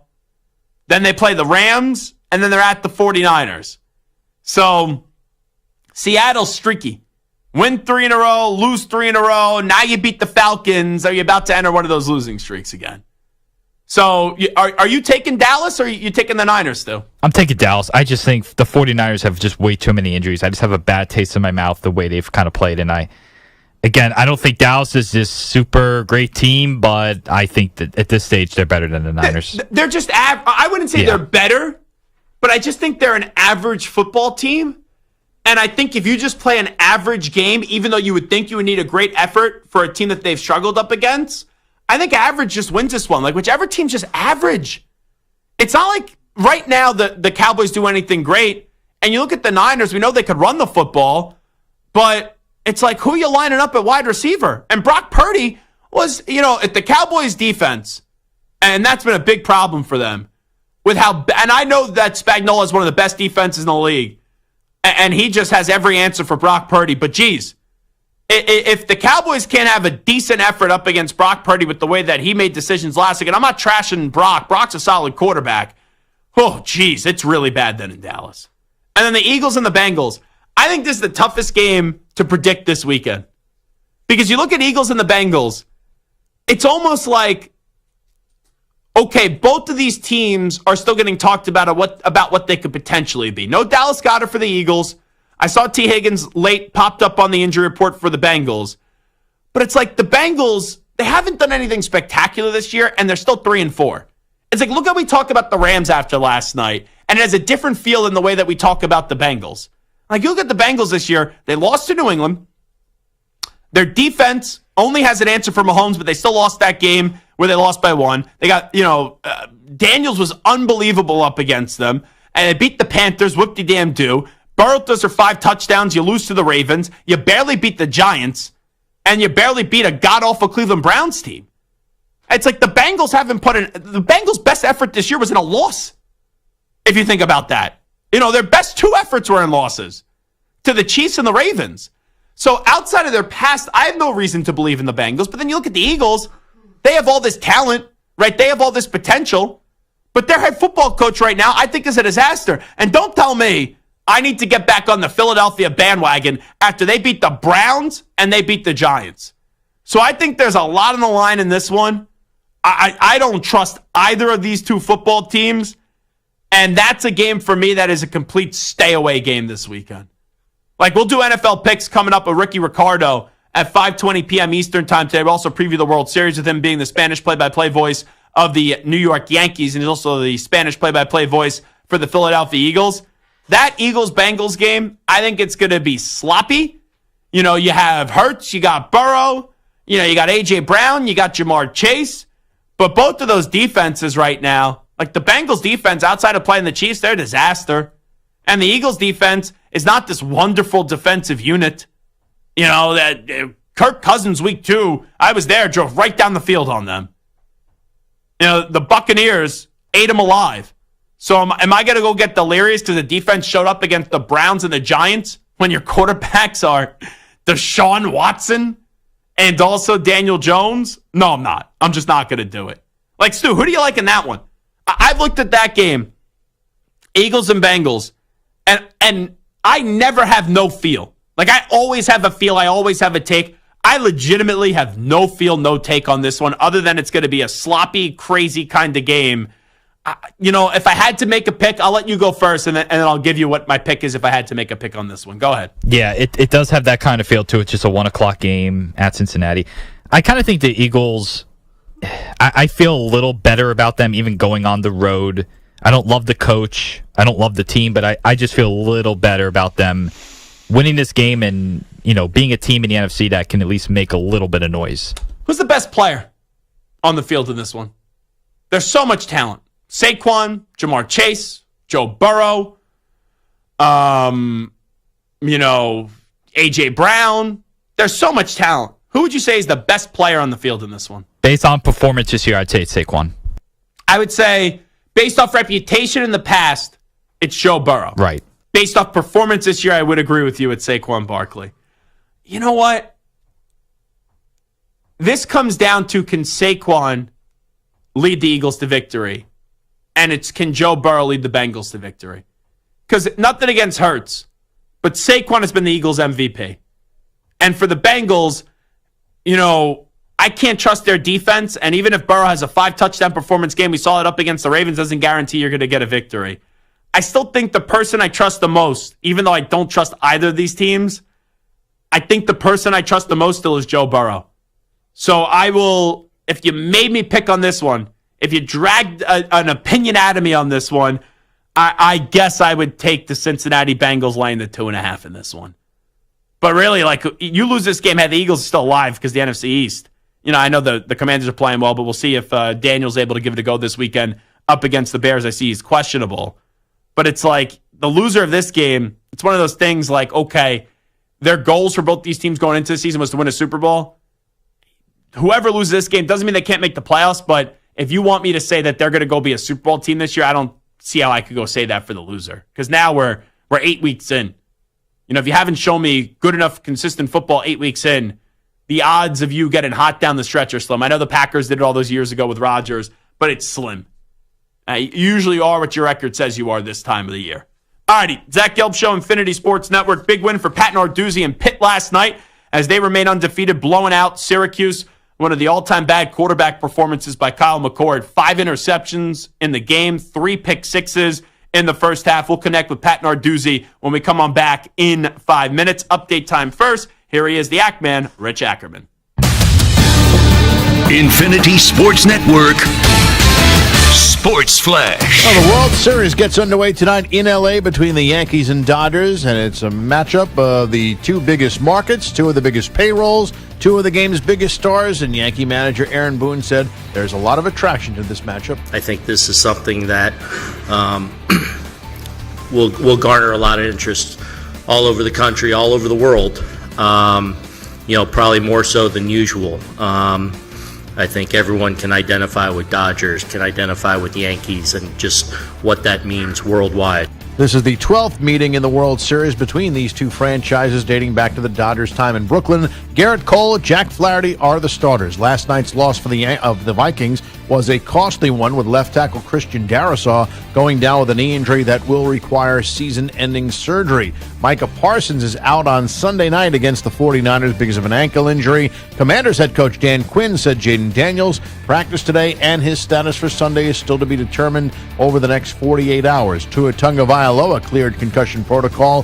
He'll start Sunday against the Cardinals. Top 25 tonight, number 17 Boise State is at UNLV. I'm Rich Ackerman. This is the Infinity Sports Network. Follow us on X. Our handle is INF Sports Network. That's INF Sports Network on X.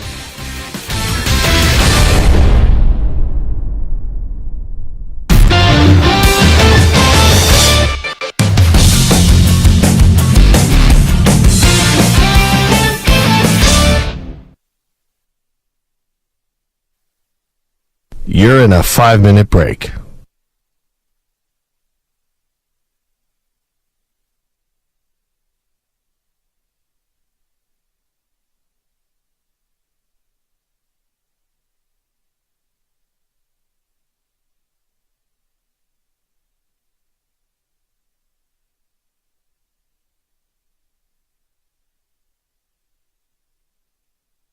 Four minutes, 30 seconds remaining.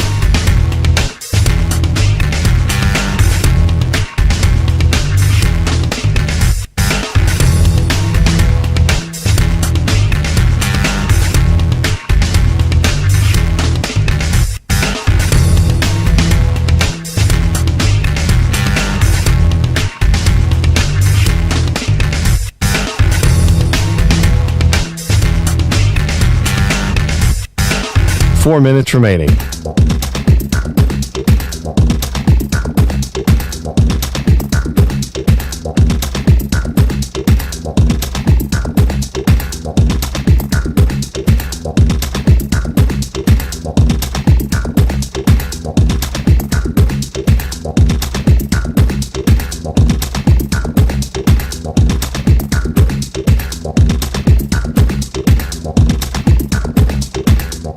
Three minutes, 30 seconds remaining.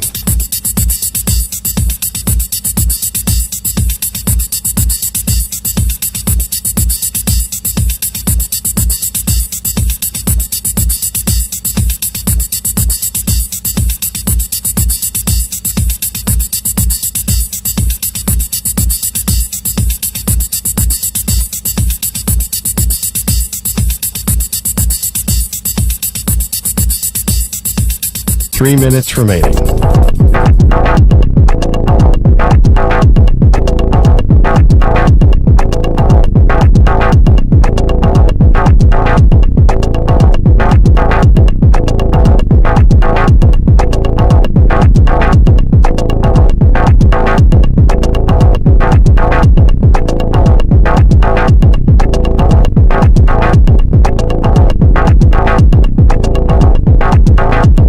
Two minutes, 30 seconds remaining.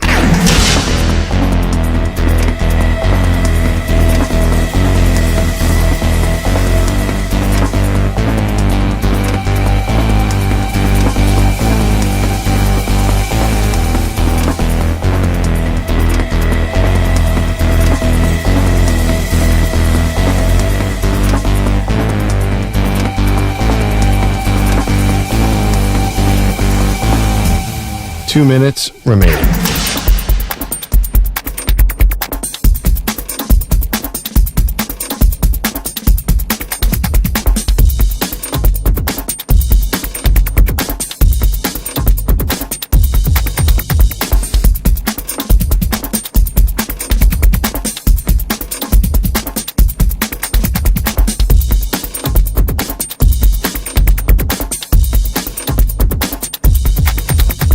One minute, 30 seconds remaining.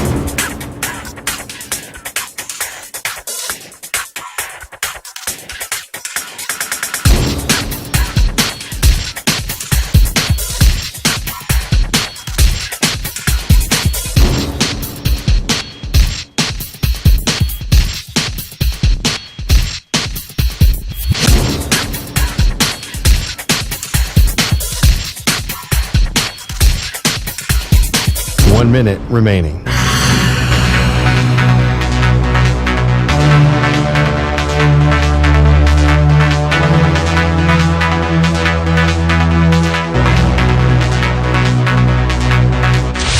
45 seconds remaining.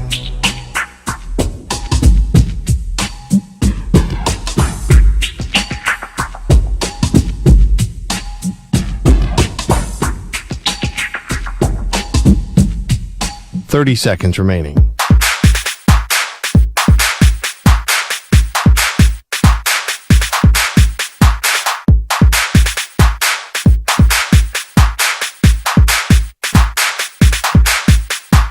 Seconds.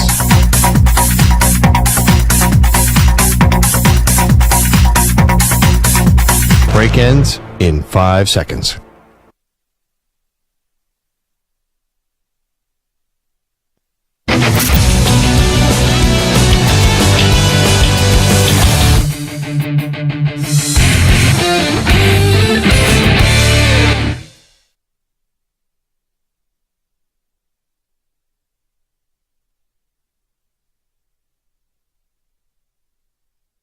Alrighty, we continue. It is the Zach Gelb Show. How about last night? Pitt 7-0. They had a 41-13 beatdown up against Syracuse. And now joining us is their head football coach, and Pat Narduzzi, who's been the HC of the Pittsburgh Panthers since 2015, and he's kind enough to join us right now. Coach, appreciate the time. Thanks for doing this, and congrats. How are you? I'm doing great. I appreciate you having me on, Zach. So I got to start you off, actually, with the colleague of mine, who I said going into this game, I was very excited for this Syracuse-Pitt game, because I thought it was going to be a brawl on the field, and then afterwards, knowing Fran Brown the way that I do, and then you as well, I was just going to be entertained by the post-game commentary. But I didn't have this on my bingo card. Andrew Filipponi, before the game, a coworker of mine was tweeting out, because he's a Syracuse honk. I know he lives in Pittsburgh and works in Pittsburgh. McCord's the best passing quarterback in the country, pocket passer. He's going to break your heart tonight. And then I saw this morning you had a little fun at his expense on Twitter. So how did his tweet come across your desk? Someone sent it to me, so I just had to, retweet that, give a little hand to the face, like, come on, Pony, you know us better than that. I mean, he's been an honorary coach for a spring game. I thought he was more educated than he was, but you never know. I guess Is he now banned from ever being back on the sideline? Can we get him banned? No, we love him. We love him. We love him here in Pittsburgh, and he's always welcome here. It's just like sometimes you have to just punish your child. You had to punish him a little bit last night, right? Got to put him in line, right? Got to put him in line. So we hope he never makes that mistake again. So how about the defensive effort last night? I've never seen that. A defense force 5 interceptions and also have 3 pick sixes by halftime. Just take me through it, Coach. Yeah, I mean, our defense, we talked about, having a really, we wanted to start smart. And we knew it was a good football team. We knew that McCord could really, slice you up with his arm, and they had great receivers and all that. So we knew that we're going to have to play on our game, but we didn't want to wait till the fourth quarter. We squeaked by some games, they squeaked by some games, but we were not going to go to a squeaker. We didn't want this thing to get to the fourth quarter and squeak by. So that was kind of the plan going in, is that we wanted to, start smart, get our guys playing fast, and again, doing all the details for 60 minutes, not just for, maybe 15 or 30 minutes of the game. So it's probably our most complete performance on defense. Offense, had 3 less possessions. So, there's a little lack of, of offense, as it appears, but our defense was on the field for over 40 minutes and having a lot of fun doing it. So it was impressive. I mean, those interceptions were big time. I mean, guys just doing the right thing all the time. And that's what it takes to play great defense, to play, to win 7 games in a row. It takes complimentary football. It takes taking care of the details. And that's what our kids did last night. We've seen this year, Alabama be up big at halftime against Georgia, and then Georgia makes a comeback. Even last week, you got to see Georgia throw the first punch, and then for a little bit, Texas made it close. So even though you guys had a big lead at halftime, just what was the message to the squad through the first 30 minutes? For the last 30 minutes, I mean, it was, at halftime, it was like, hey, 0-0. We're going to come out and do what we did in the first half. That was the message. But, we wanted to go out and play, Pitt football. And that's kind of what, the nation saw last night, just kind of how we play. I know you talked about wanting to play a complete game, and this year you guys have had some unbelievable comebacks in the backyard brawl, also up against Cincinnati as well. It's one thing to have a goal, right? Everyone wants to play a complete 60-minute game. You guys had 12 days to get ready for this one. Did you sense through the buildup that, okay, this is going to just be a mauling for Pitt right out of the gate this week? Heck no, you never heard that confident, Zach. I mean, ever. Ton of respect for what they do and how they do it. I mean, they didn't get to 5-1 by accident either. they're a really good football team. It was just kind of our night, and our kids were on, and our kids would jump. Our guys were enthusiastic about that game. It was a night game, our first night game of the year. And I'm not complaining. I love the day games. We played a lot of noon and 3:30 games, which has been great. And I hope we're that fortunate here as the season goes on. But our kids were jacked up. I mean, it was a great atmosphere. The Panther Pit, our student section did an outstanding job. It was loud in there, and it was a lot of fun last night. I know your quarterback, Eli Holstein, is having a tremendous season, did leave the game. Is everything okay with him? I think everything's good with Eli. He's a tough kid, number one, and a little bit of precautions. He got a little ding, but I think Eli will be fine. Yeah, I was really impressed with him a few weeks ago and just some of the toughness he displayed. When did you know? Because, right, you may think you know what you're getting when someone transfers, but then until he gets in your building, that's when you actually know who somebody is. When did you know that you had something special this year with him? You know what? You find out in games. I mean, you don't even find out in practices. But it's we named Nate Darnell our starting quarterback. I brought him down to ACC Media Days in July, and that was our quarterback, and that's a fact. And then just as camp went on, it just this guy just kept getting better. And he was a little banged up in spring ball, so we didn't know in spring ball. He had a hamstring in spring ball and couldn't run. Maybe didn't throw it like he is now. But just gradually, as the camp went on, it was like Nate was here and Eli just kept coming. And that last week, he took it over and then we went with him. But then you don't really know until what happens on game day, right? When the lights turn on, it's showtime. Is he going to be what he was in practice? Is he going to continue to play consistent? And that's what we've seen out of him. I know a lot of it is unknown, but sometimes when you have just a special team brewing, sometimes it surprises coaches and your expectations get exceeded. You guys were picked at ACC Media Day to finish 13th, in the conference. You're now 7-0. What did you think you guys had before the season started? I thought we were a good football team, but I did the year before, and I did the year before when we won a championship in 21. So you won 9 games the next year or whatever it was. But as a coach, you're confident. But I really knew, like, after that Cincinnati game that our kids, found a way to, you're down 21. We came back and won that football game. You talked about some of those comebacks and, who threw the first punch and who, had the final shot. But I knew after that Cincinnati game, this team was a little bit special, that we were able to, to come from that far behind on the road with a redshirt freshman quarterback in this first road game starting in college football. Like, you knew right then, like, okay, this can be special. And our defense just kept getting better as the season's going on. Like you said, your quarterback wasn't your starting quarterback right away to start the year. He was coming over from Alabama as well. What was that transfer portal process kind of like for you, and what made you guys kind of intrigued by him? We had a connection. His trainer. We knew the trainer, and we found out he was going in the portal. As soon as he went in the portal, it was like let's go get him. We saw high school tape, and then eventually saw some Alabama practice tape. Loved him, and it was a match in heaven.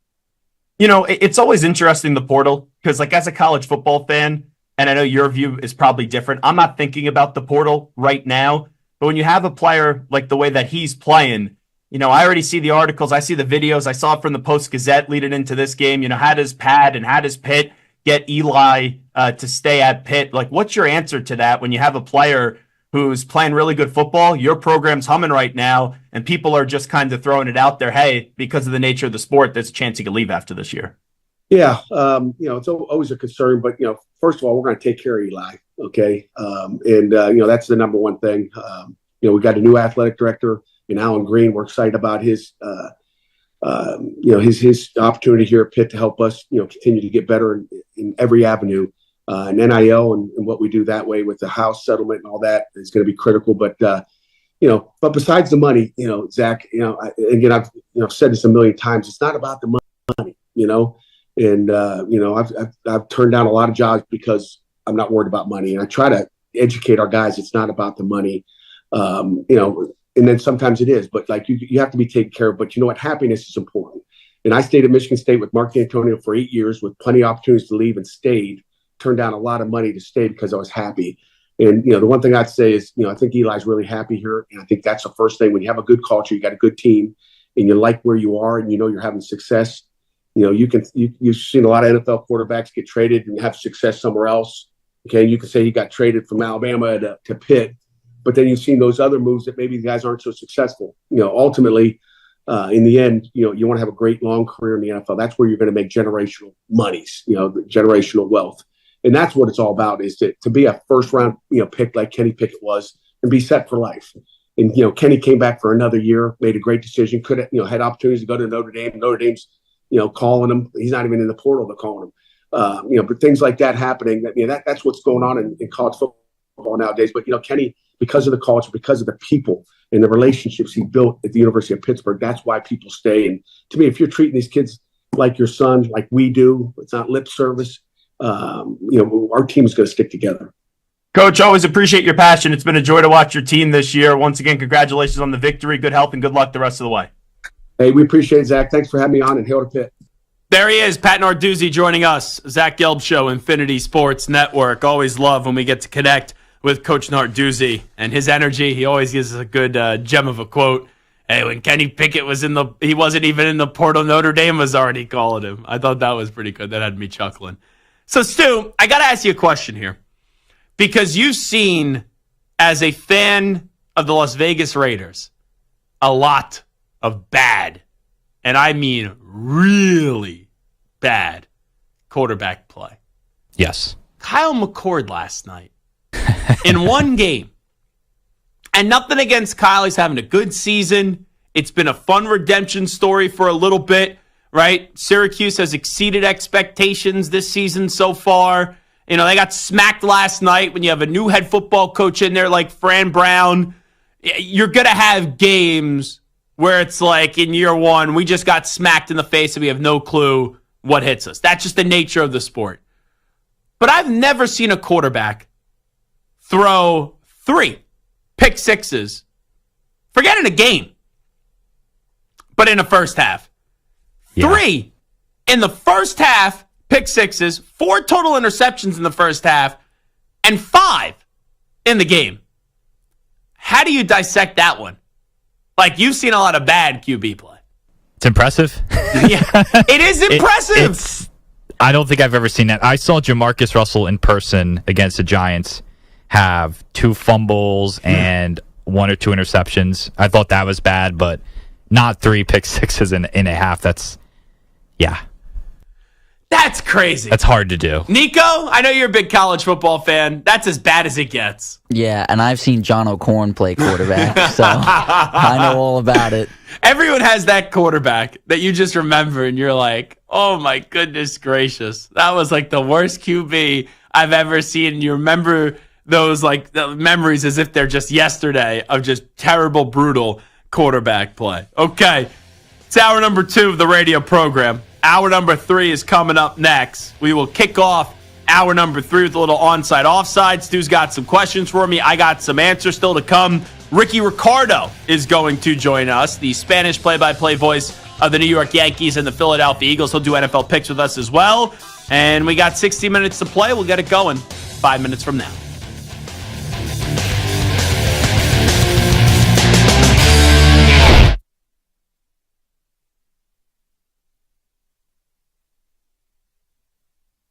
You're in a 5-minute break.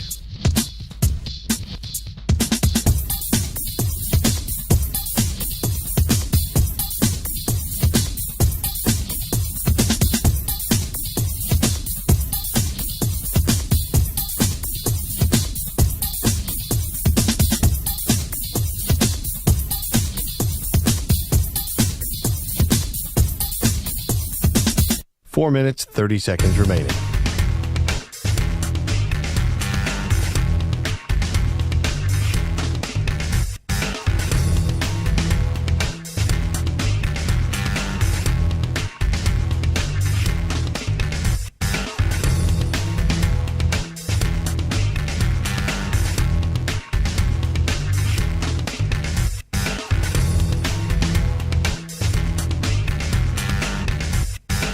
Four minutes remaining.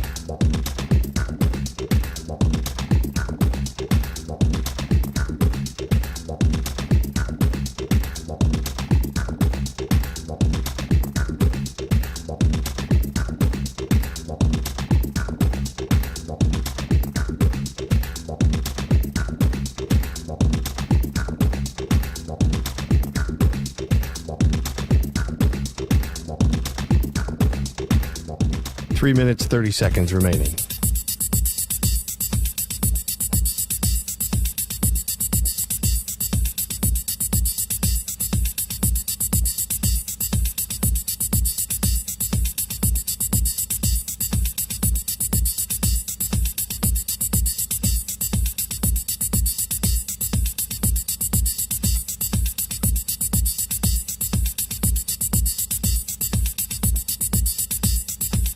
Three minutes remaining.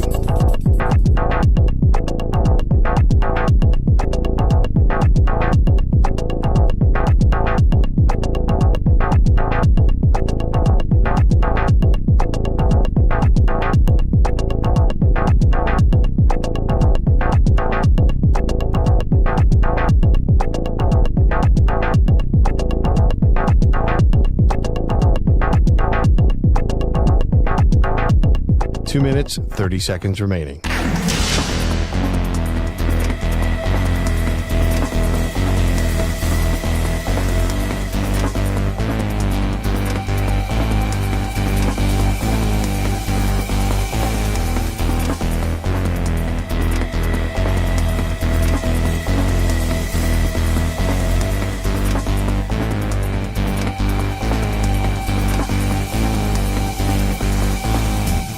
Two minutes remaining.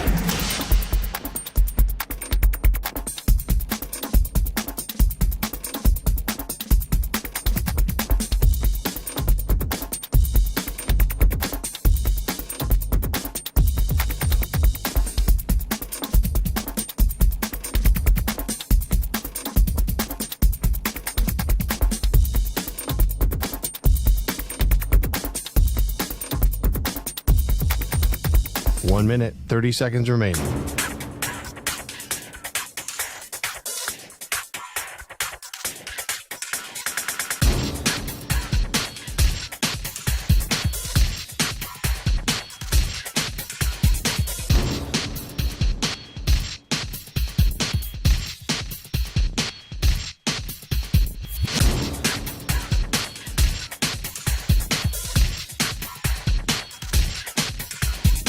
One minute remaining.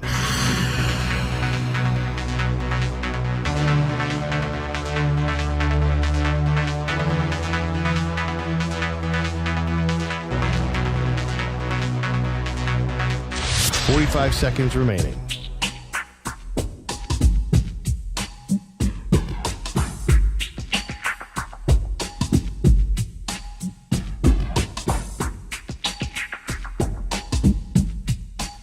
Seconds remaining.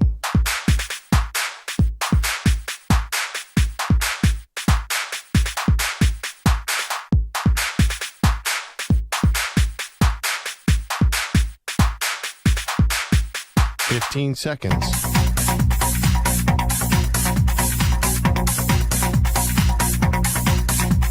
Break ends in 5 seconds.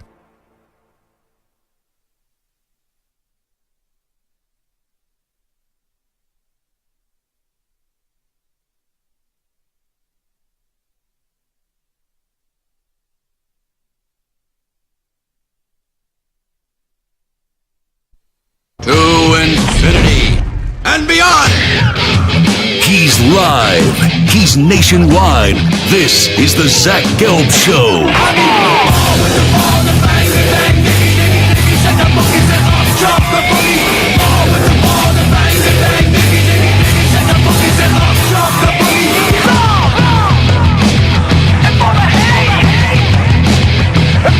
Here's your host, Zach Gelb. Yo, yo, it is the Zach Gelb Show on the Infinity Sports Network. Coming up 20 minutes from now, we will preview the Fall Classic. Shohei Ohtani, Aaron Judge, Mookie Betts, Juan Soto, Giancarlo Stanton, Freddie Freeman, Garrett Cole, Jack Flaherty, so on and so on, with the Spanish play-by-play voice of the New York Yankees, Rickie Ricardo. And also, Rickie will give us some NFL picks this week. Stu, you seem like pretty calm, but Stu is usually pretty calm. Like, everyone could be getting fired. Stu would be like, hey, it's a normal day. Stu could win the lottery. He would walk in and he'd be like, hey, it's a normal day. You are a very calm human being, but I know with your sports, that's when you get a little anxious. That's when you get a little annoyed. That's when you start to think, okay, you start to see a different side of Stu where he may start breaking some things and being like a madman and be like, who's this unhinged, crazy human being that we're working with? What's the plan tonight to watch game 1 that gets started a few minutes after 8 o'clock here on the East Coast? No plan in terms of food yet, which is a little concerning. I don't know what I'm going to do for that, but I'll be back in plenty of time. I will put the game on and pray. Basically pray, yeah. What's the official Stuart Kovacs prediction? I think it's going to be a long series. I think it's a toss-up. I think the Yankees will win in 7. I have confidence in the starting pitching to get the job done. It's going to be key to get into the Dodgers bullpen, which is a very, very good bullpen, but try to see these guys a few times each. They have a bullpen game or 2 they'll have to throw at us. So just because of all that, I think I would say like 51-49. I'm on the Yankees. Okay, so that is, hey, I'm a Yankee fan. Hey, I'm not really that confident, but I'm going to pick the New York Yankees anyway. That's the way that I kind of read your answer right there. Like, look, it's hard for me to. I don't fault you for picking against picking your team. I'm not saying you should get on here and be like, I'm picking the Dodgers. I wouldn't do that. I genuinely think it's a toss-up. Okay, Nico, who do you go with? How many games? I say Dodgers in 6. Okay. I think they win both at home, but then the Yankees come back to the Bronx, win 2 out of 3 to make it a 3-2 series, and then the Dodgers take Game 6 in L.A. It's almost like you listened to my sports minutes. Now, I didn't say the Dodgers were going to take both at home, but I'm taking the Dodgers in 6. Shohei Ohtani gets the commissioner's trophy, or as Rob Manfred would say, that piece of metal, that disgraceful commissioner, and Mookie Betts will be your World Series MVP. I go Dodgers in 6. So Nico, Dodgers in 6. Zach Gelb, Dodgers in 6. Stu on the island. On an island with the New York Yankees winning in 7 games. Now, I don't think you went to the Liberty Parade the other day. I did not. Okay. Would you go to the Yankee Parade if there is one? Yes, I definitely would. Would you take off for work to go to the Yankee Parade? I would actually give you the day off. I would actually thought about this the other day. I would try, because it'd be like late morning. Mm-hmm. I would try to say, hey, can we get coverage for the first part of my day where I'm, doing stuff for Jim Rome, and then I would come back and help out the show? 2 o'clock Can or whatever. we get a banged up Stuart Kovacs if that's the case? No, I would. Why not? I definitely would not be drinking on the job. Wait, hold on. Bart Winkler, who does our evening show, late nights, 10 p.m. to 2 a.m. Eastern time, when the Milwaukee Bucks won the championship, he was doing local radio in Milwaukee, and he did a morning show.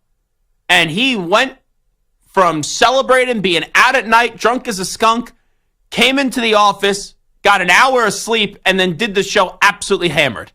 I think Stu Unfiltered would not be bad. You could have a few pops at the parade. Heck, trust me, I've worked with board ops that I thought they had a few pops with how bad they've been on the board, all right? So I think we could find a way for you to enjoy and then come back and give us content. And Stu will be like a little bit banged up. But I guess we'll cross that bridge when we get there because the Yankees have to win the World Series. I was going to say, they have to actually win the World Series, which is going to be a tough task in itself. Yeah, so good show so far. I enjoyed our conversation with Pat Narduzzi, also Rocco Becht. Once again, we will be joined by Rickie Ricardo coming up momentarily. But first, Stu's got some questions for me. He is sober today, if anyone's wondering. I'll give you some answers. I think I'm sober today. Either way, we call it onside, offside. Nico Iamaliava, Scarlatos, Kutavitas, Scarlatos. Hit it. Zach's taking on the most polarizing issues in sports. Which side of the line of scrimmage will he end up on? Offside. Defense number 69. It's Onsides, Offsides with Zach Gelb. All righty. What do we got cooking today, Stu? All right, Zach. So we started with last night's Thursday night football game. The Rams, they rebounded nicely from their 1-4 start with wins over the Raiders, and then, of course, last night over the Vikings. Cooper Kupp is back healthy. He had 5 catches for 51 yards and a touchdown. And quarterback Matthew Stafford threw for 279 yards with 4 touchdown passes. So onside, offsides, the Rams should still trade Cooper Kupp if they're able to get a day 2 draft pick.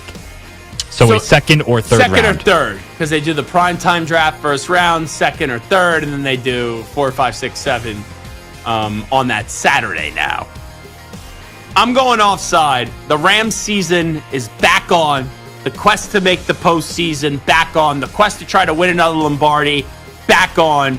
Cooper Kupp back, looked spectacular last night. Puka Nacua back last night, looked spectacular last night. Kyron Williams is a touchdown machine. Stafford's still a really good quarterback. The defense is coming alive a little bit with Fisk and Verse and Young as well. And their next 5 games are manageable. So they're in it. You got a little bit of an older core when you mix in some of the youth too. But I think since they have salvaged this crappy start and now they're 3-4, you continue to chug along and you continue to move this team in the right direction rather than trading Cooper Kupp and giving up on the season. So you asked me the Rams should still trade Cooper Kupp if they're able to get a day 2 draft pick. I would say offside to that. Offside. Number 2.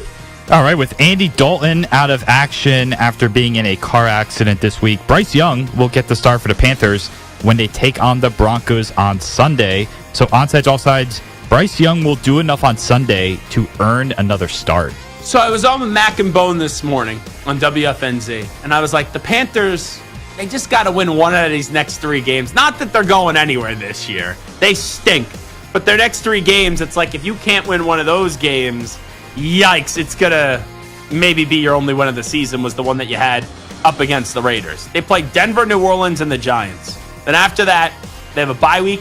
Kansas City, Tampa Bay, Philadelphia, Dallas, Arizona, Tampa Bay, Atlanta. So you got to get one of the next 3, or I feel like this team's only going to have 1 win on the season, which came back in lowly week 3 up against Stu's lowly Las Vegas Raiders. But now no Adam Thielen in this one. No Deontay Johnson in this one as well. How the heck is he going to be put in a position outside of, hey, your back's up against the wall, show me what you got, kid. Resilient. How is he going to be put in a position to do anything well in this game? Against a Denver defense that's, has Pat Surtain back. I don't think Bryce Young will do enough on Sunday to earn another start. Like, he may start later down the road. I think the Panthers were going to maybe put him back on the field in December. And then you have this car accident with Dalton, and it seems like Dalton's going to be okay. It was just like a hand injury. So I guess Dalton will be back next week. But it would be tough press for me to think that Bryce Young's going to play so well in this game. So I'm going to go offside on that one. Offside. All right, Eric Dickerson set the NFL season rushing record with 2,105 yards back in 1984, and for 40 years, it still has not been broken. Well, Ravens' Lamar Jackson thinks that Derrick Henry could break it this season. Henry currently has 873 yards and is on pace for 2,110. So onside, right offsides, yeah, very, very close. So onside, offsides, Derrick Henry will break the single season rushing record. Now, the most yards Henry's ever had in a season rushing was 2020, where he had 2,027 yards. I'm going to say he just misses out on it. I feel like you had a few guys that have been close. It's just such a ridiculous pace to keep up with. And even though he's on pace for it right now, there's games that Lamar will win, there's games that Derrick Henry will win. So I think that cancels each other out a little bit in terms of, okay, you need Derrick Henry to be the guy all the time.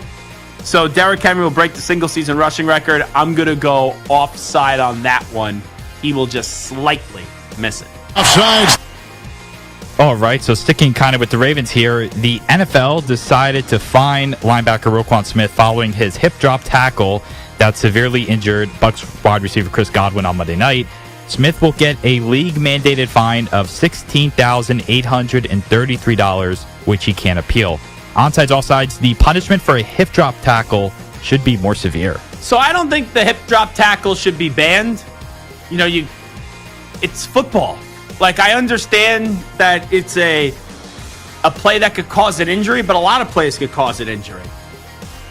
I think there's an adaptation period. Eventually, people, with how quick the game moves, there's going to still be hip drop tackles and things like that, and they'll get flagged. But I never feel like you should fine someone off tackling someone. Like, if you're going to tackle someone and it's like intentional with the head, you're leading with the head, I get it. but you're trying to just drag another guy down to find someone off the hip drop tackle. I don't know. Maybe because it's a new rule. That just doesn't sit with me yet. So the punishment for hip drop tackle should be more severe. I know the players make so much money, a lot of them do, but $16,833, a lot to us. Is that really a lot to Roquan Smith? Probably not. So I would go offside. Offside. All right, the Chiefs take on my Raiders Sunday afternoon, Yikes. marking the first time. The Yankees better help you out this weekend. Yeah, and Notre Dame as well. I really need it. This will be the first time that the two rivals. You know what you sounded like there? Oh, no. Sounded like our buddy Frank the Tank from Barstool Sports. I really need it. I really need it. It's pretty good. I can't rely on the Raiders. What can I say? No, you can't, nor should you. You'd be a dope if you relied on the Raiders. So it is the first time that the two will square off since the Raiders mocked Mahomes this summer with a Kermit the Frog puppet. Oh, yeah, that's not good. The Chiefs quarterback has struggled this season with only 6 touchdowns to 8 interceptions despite the 6-0 start. Onside, offsides, Patrick Mahomes will throw at least 4 touchdowns against the Raiders on Sunday. Ooh, great question. Because Mahomes has more interceptions than touchdowns this year. As you just pointed out, 6 touchdowns to 8 interceptions.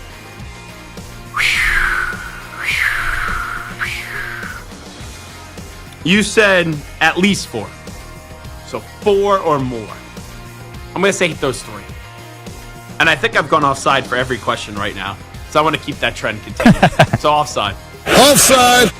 All right, let's see if the last one could be an onside. The Falcons Sweet. the Falcons and Buccaneers, they square off on Sunday in a battle between 2 4-3 NFC South rivals. Atlanta has won 3 out of the last 4, while Tampa has lost 2 of their last 3. Onsides, offsides, the winner of this game will be the lone NFC South representative in the playoffs. Are you asking me who I think will win? Or is it just whoever wins will definitely win the division? Whoever wins this game. Like, this game is very important for the division, basically. So you're telling me, even if I don't think the Bucs win, but I could potentially interpret this answer like, hey, the Bucs win the game, that means they will definitely win the division. Right. Okay. Then, in that case, I would go offside. I think Atlanta wins this game, and I think Atlanta is going to win the division. Atlanta wins this game. Remember, that's then twice that they beat Tampa Bay because they beat them a few weeks back when Atlanta pulled a rabbit out of the hat after it was a Levante David interception. But if Tampa Bay wins this game, it's not like all of a sudden I sit here and go, they're definitely winning the NFC South. They have a good chance. But if you ask me who I think's going to win, then goes on to win the NFC South, yes, then it would have been on sides. But since you said if either of these teams ends up winning, that means they will definitely win the division, hell no. Tampa Bay is banged up. No Mike Evans, no Chris Godwin. Now, this would really be a bad one for Atlanta to lose. So the winner of this game will be the lone NFC South representative in the playoff. I will go offside. Because Atlanta could still lose and still win the NFC South and make the playoffs. But to your point, I only think there will be one team from the NFC South in the playoffs this year. It's going to be fun. I think you get one from the NFC East. You could get 2. I look at 3 teams coming out of the NFC North.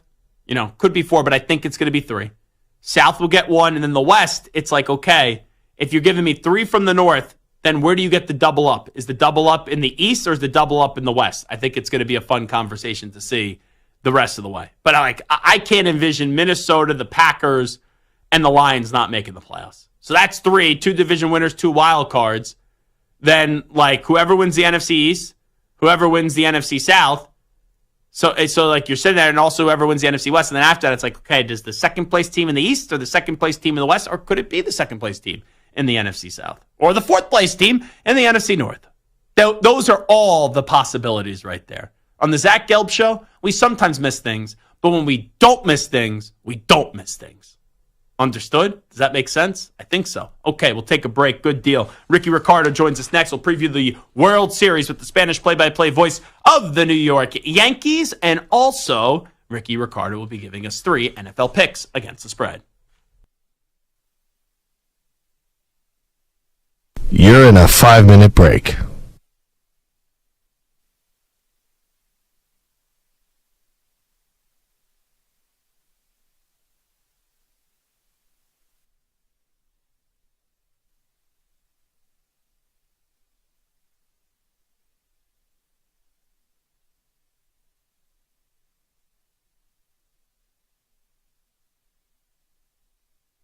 4 minutes, 30 seconds remaining.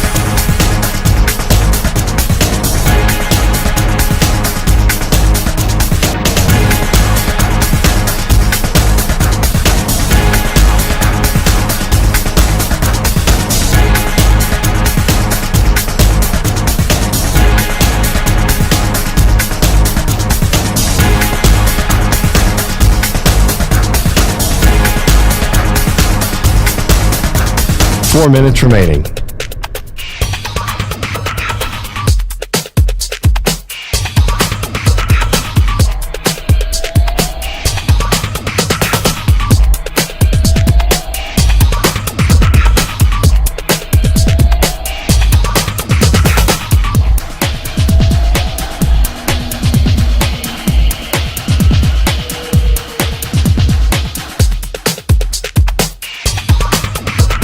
Three minutes, 30 seconds remaining.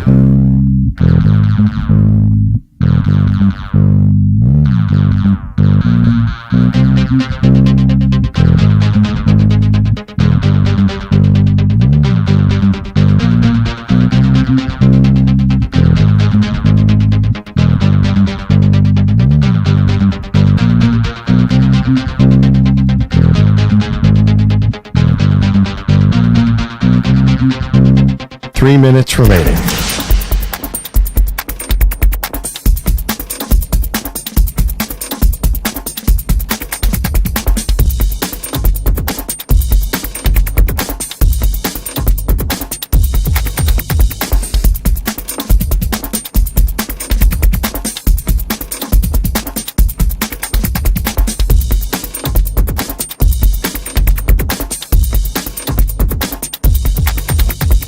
Two minutes, 30 seconds remaining.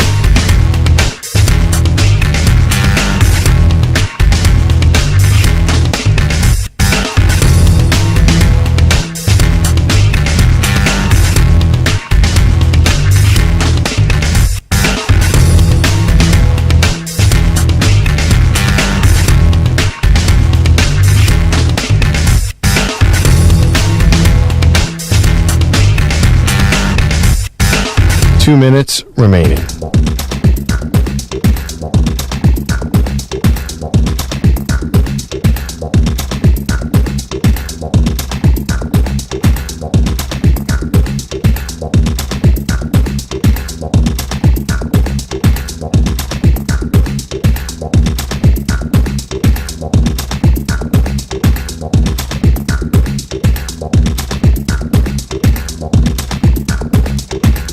One minute, 30 seconds remaining.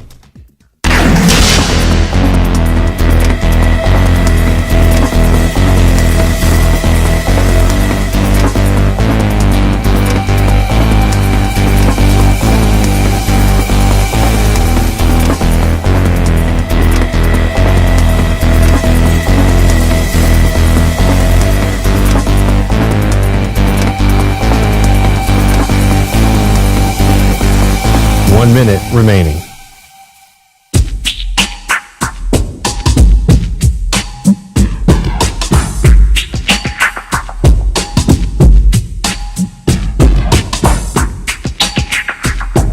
Forty-five seconds remaining.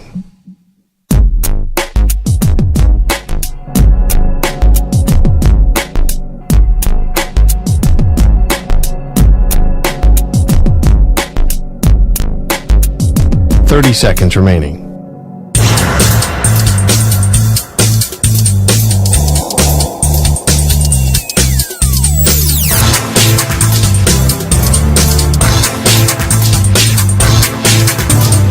Seconds.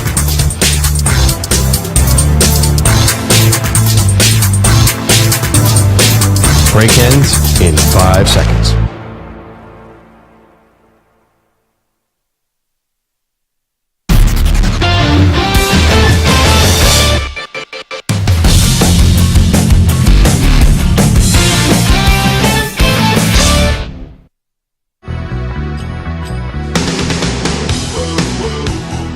You're listening to the Zach Gelb Show All righty, another week of football. So the World Series does start tonight, and the Spanish play-by-play voice of the Philadelphia Eagles and the New York Yankees, let's not bury the lead because the Yankees right now are more important, is the great Rickie Ricardo, who is kind enough to join us right now as he gets set to call a World Series. Now, Rickie, first off, thanks for joining us. I know that you were in Philadelphia for a bit. Obviously, you're doing the Yankee play-by-play, and you've done some play-by-play, obviously, throughout the year on WFAN in New York for the Yankees as well. Correct. How many World Series is this for you now? 08 Phillies, 09 Phillies. Disappointment with those great Charlie Manuel teams that they didn't get to any more World Series back in 10 and 11, especially with Halladay, the late, great Roy Halladay, and then Cliff Lee, and then that whole great pitching staff. So 08, 09, and then a drought for your boy up until this year. So we're back in the World Series. So I'm just asking. And 2 Super Bowls. Yeah, I understand, but I'm just asking, was there a little Rickie Ricardo jinx ever since doing the Yankees not having a World Series to call for the Yankees up until now? I took over in 14. They hadn't been to a World Series since 09, so that 5-year gap right there eliminates the possibility of me having anything to do with the Yankee drought. So to answer your question, Mr. Gelb, no. Okay, how about this team this year? Before the season started, not many had the Yankees going to the World Series, but early on, they got off to that big start and expectations change. And now here we are, the Yankees are 4 wins away from getting that piece of metal, as Rob Manfred would call it, the Commissioner's Trophy. So kind of take me through the ride of the Yankee season this year and how we got here. Well, I'll tell you what, it was Soto's addition to the roster made it to where it was either going to be Baltimore or the Yankees coming out of the American League. Nobody's really buying anybody in the Central. Oh, look, the Guardians had I don't know how they did it, especially without Bieber. Smoke and mirrors, great job by Stephen Vogt, first-year manager. You know, Houston, they were bound to have a down year. They ended up winning the division anyway, but then they get bounced early. I thought all along the American League representative was going to come out of the American League East. A dark horse, maybe Toronto, and look at them. They ended up in last place. But either the Orioles or the Yankees, and what we saw was a little bit of a, quasi-sophomore slump maybe, out of an overachieving Oriole team from 2023, bounced early by Texas in the playoffs. So I was not one of those that said, I don't think so about the Yankees. I had them, it's either Baltimore or the Yankees. That's the way I looked at it when we broke camp. And especially, Zach, I'll tell you why. I was in camp every day in Tampa, and I started to see the unifying factor of this team, the Soto addition, Judge being more proactive as the team captain. You could just sense that these guys were playing for each other all the way back to spring training in March. There was a camaraderie in that clubhouse that I had not seen in my 11 years doing New York Yankees baseball on the radio. So it was a little bit different. You could tell there was a different vibe. And that, to me, has carried through the entire regular season, even in the dips and the peaks and valleys, ups and downs. But here in the postseason, these guys are playing for each other. It's almost like they're an underdog kind of a group, like the one maybe we had back in 17 that nobody expected. But these guys are headliners playing the role of overachievers. Here's the interesting part to me, is when you look at this World Series matchup, Rickie Ricardo, the Spanish play-by-play voice of the New York Yankees here with us. You know, you have so many stars. Obviously, Ohtani and Judge, Mookie Betts and Juan Soto. Freddie Freeman, we'll see where his health is at as he missed 2 games up against the Mets. You got Giancarlo Stanton playing at a great level. I asked this question to Will Middlebrooks yesterday, and I'll ask it to you. Out of all these stars, who's the one player that if you just had to say one player in this series that I know for sure is going to show up, who would that one player be when you look at all the stars between these two teams? I'm going to go with the hot hand. Giancarlo Stanton loves October. And this is a homecoming for him. Notre Dame High School, Verdugo High. You know, he's a California kid. His father took him to Dodger Stadium. That's where, he got his love of baseball. This is a big-time homecoming. I look for Giancarlo Stanton to continue being as hot as he's been for the Yankees this entire postseason. And on the Dodgers side, Mookie Betts is one of those guys that lifts his game when it needs to get lifted. I'm not sure about Ohtani. We haven't seen him, under these kind of lights before. We have seen Mookie Betts in big-time situations before. We've seen Freddie Freeman, not always the greatest postseason performer either. So to me, the Yankees, I'm riding this Giancarlo Stanton story, especially to cap it off, winning a World Series, maybe in Dodger Stadium if they have to go back for game 6 or 7. I'm going Stanton as a Yankee and look out for Mookie Betts on the Dodgers side. If the MVP was only one MVP, because Judge is obviously going to win the AL, we know Ohtani's going to win the NL. If they just said, hey, the games are the same game now, we're just going to give one MVP. Who's the MVP of baseball this year? Judge. I agree with you. Aaron Judge. More home runs, more RBIs, higher WAR, higher average too. That's why I think you're right on that one. And he plays defense, a tremendous center field. Who thought that Aaron Judge was going to be this good as a center fielder? He patrolled center field like he'd been playing it all his life. So the numbers say Judge, and the impact. Ohtani, look, I'm not downplaying him what bit. But Judge, as the captain, as I said, a proactive captain this year, and enjoying the role of being the leader of this team and everything he did on the field, you put that package together, that tops it for me. Wrapping up with Rickie Ricardo, we'll get to picks coming up in just a bit. What do you expect out of Cole tonight? Garrett Cole, remember UCLA, another, Los Angeles, California guy, will look to step up big. I think Cole, with a little bit of extra rest, obviously, haven't played in a few days, hasn't pitched in a while. He'll be strong tonight. Temperature, that Pacific mist, whatever they call it out there, he's used to that. I'm looking at Cole getting me to at least, and I know this is going on a limb with the way they play baseball these days with, bullpen centric. I think Garrett Cole gets you deep into the 7th inning minimum tonight. 2 runs, no more. Cole, 2 runs into the 7th, gives his team a chance. Let me also, when we're wrapping up with Rickie Ricardo, previewing the World Series that gets underway tonight, the Dodgers and the Yankees. You take a glance at this matchup, and the Dodgers, they had that good series up against the Padres. They ran into a hot Mets team, and they were able to get rid of them in 6 games and really showed their dominance at Citi Field, taking 2 out of 3. The Yankees, when I saw the Astros go down, I know this is, people don't like when you say this, but it's just the way that I feel. I thought they had a bye to the World Series. Not taking anything away from them, up against the Royals. I know the Guardians, both teams couldn't field the ball to save their life in that series. Does it at all concern you? I know the Yankees are 4 wins away, but the fact that they really haven't been tested yet in this postseason, now you're going up against, pound for pound on paper, the best team in baseball. Does that at all concern you about the easy road the Yankees had? Well, I don't know how easy it was. The 3 games in Cleveland, you're not going to get any more competitive baseball than what you saw in those 3 games against the Guardians. Now, granted, as I mentioned, the Yankees have to have this mysterious just control over the American League Central, whichever team is Minnesota, Kansas City, Cleveland. Of all these teams, Cleveland has obviously beat them, in 97 was it? Alomar's home run. They beat. But the Guardians / Indians have given them the most trouble over the years. But I'm guilty of also, when I saw Houston eliminated by the Detroit Tigers and then the Orioles being eliminated by Kansas City, I did one of these, maybe the 2 biggest competitors against the Yankees in this postseason in the American League have been taken out of the way. But I think they got battle-tested in those 3 games on the road in Cleveland. That 5th game is a classic, an all-time classic. Absolutely. The 3 games were tremendous. I think that atmosphere in Cleveland, being on the road and winning those tough games against the Guardians, prepared them for what is coming now with this Dodger team. And let's face it, the Dodger pitching staff, much maligned. No Glass now, Kershaw. There's 3 starters in a bullpen game.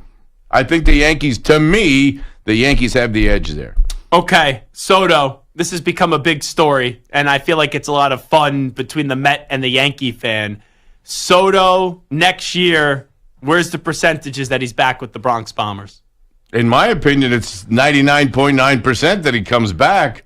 I don't think, especially if this team wins this World Series, the one thing that Hal Steinbrenner has wanted more than anything else is to get back to where this franchise belongs. And they belong. The Yankee motto is World Series or it's a failure.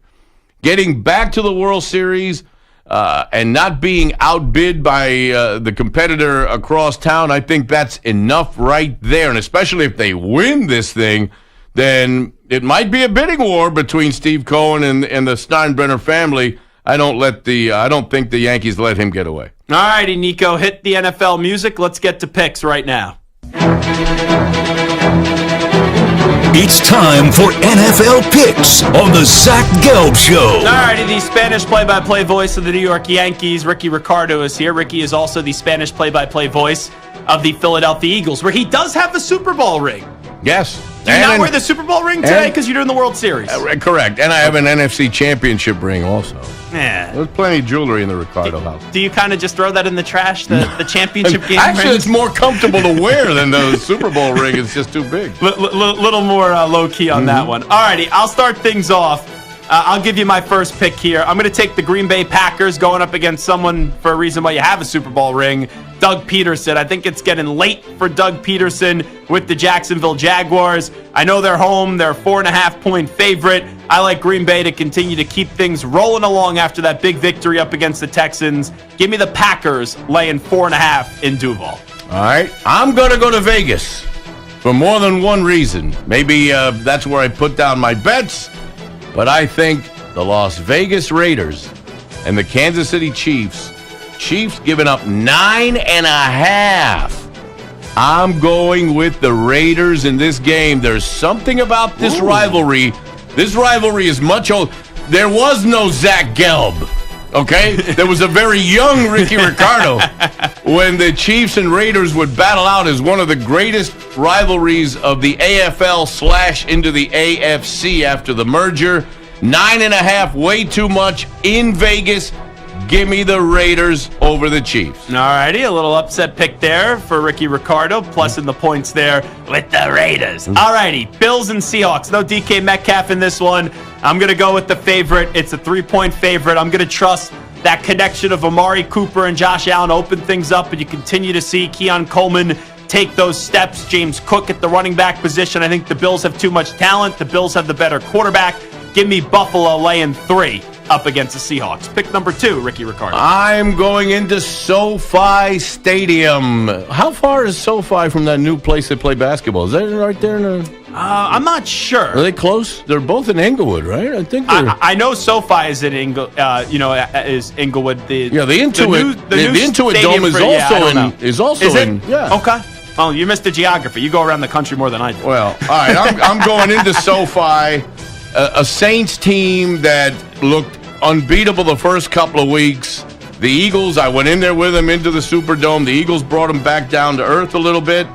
Here come the Chargers. The Chargers are giving 7. I think Herbert has a big day. The Saints have just been terrible the last few weeks. They got 50-something points scored on them at home by the Tampa Bay Buccaneers. I like what Jim Harbaugh is doing, what he's creating in Los Angeles. The team, the redheaded stepchild of Los Angeles football.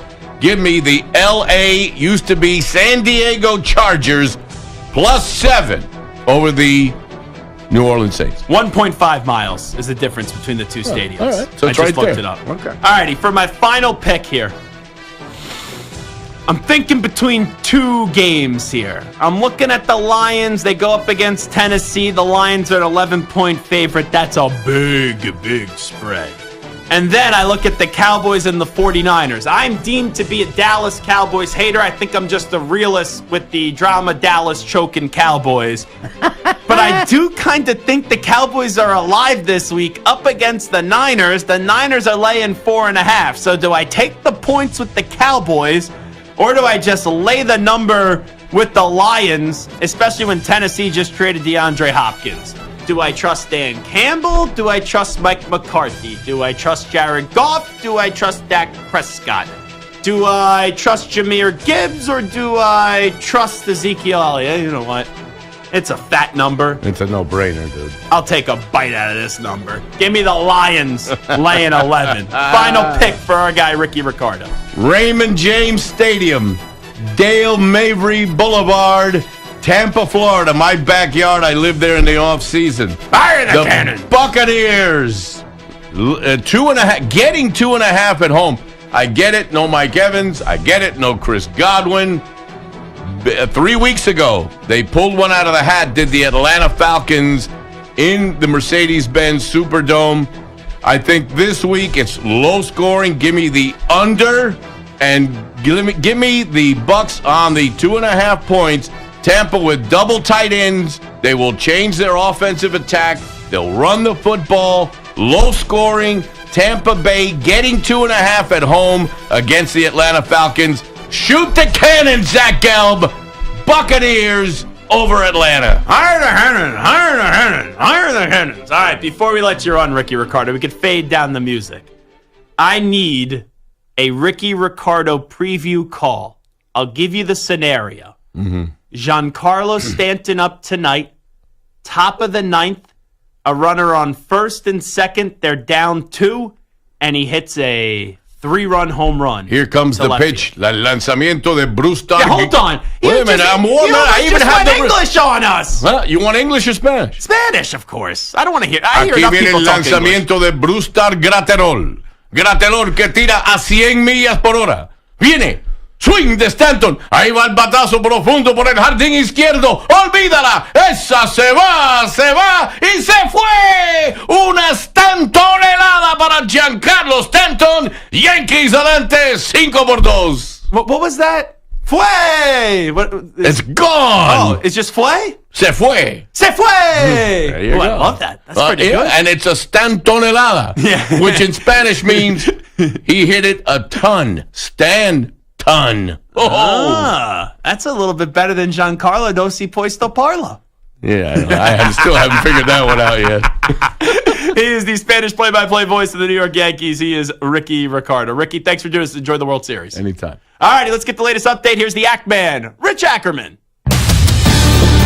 Infinity Sports Network Sports Flash. Oh, the Yankees and Dodgers both have an insatiable thirst for championships, and the two meet in the World Series with Game 1 tonight in L.A. It's been 15 years since the Yankees last won it all, which seems like an eternity for them. The Dodgers went 32 years without a championship until winning it all in the COVID-shortened season of 2020. Jack Flaherty, who nearly went to the Yankees at the trade deadline, will start the series opener against Yankees ace Garrett Cole. Vikings left tackle Christian Darrisaw will undergo season-ending knee surgery. Micah Parsons is out for the Cowboys on Sunday night against the 49ers, who have listed Deebo Samuel and George Kittle as questionable. The Commanders are still hoping to have Jaden Daniels this weekend. The rookie quarterback practiced today. A determination on his status could be made on Sunday. Tua Tagovailoa has cleared concussion protocol and will start against the Cardinals on Sunday. The Ravens' Roquan Smith was fined for the hip drop tackle that resulted in the season-ending ankle injury to the Bucs' Chris Godwin. College football tonight, 6-1. UNLV hosts number 17 Boise State, which comes in at 5-1. Both teams are looking to stay in the hunt for a spot in the expanded college football playoff. I'm Rich Ackerman. This is the Infinity Sports Network. Follow us on X and like us on Facebook. Our handle is @INF Sportsnet on X and INF Sportsnet for Facebook.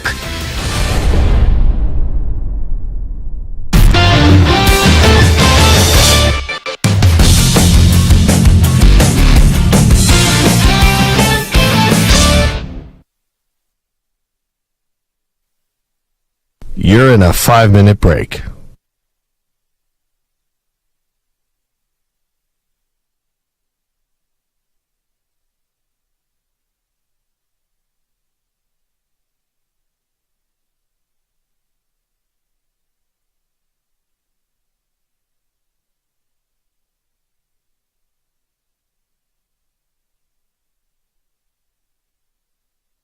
Four minutes, 30 seconds remaining.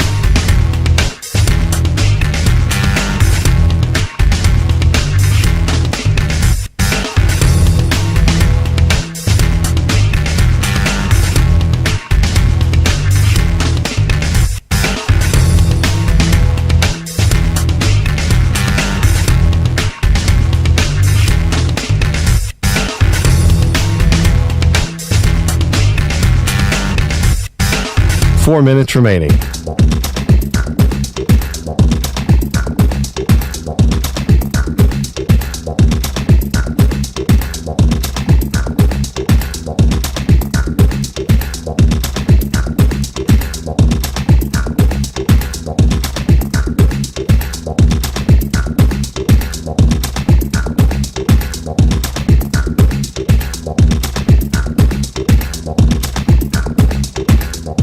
Three minutes, 30 seconds remaining.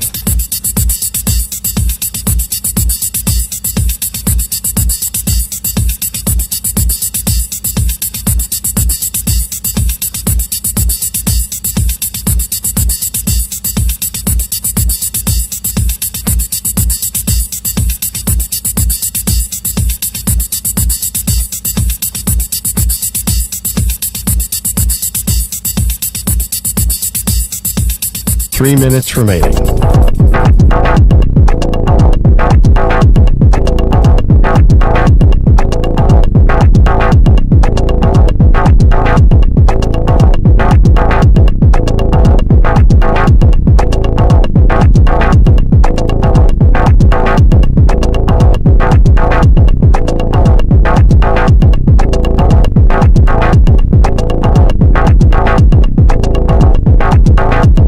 Two minutes, 30 seconds remaining.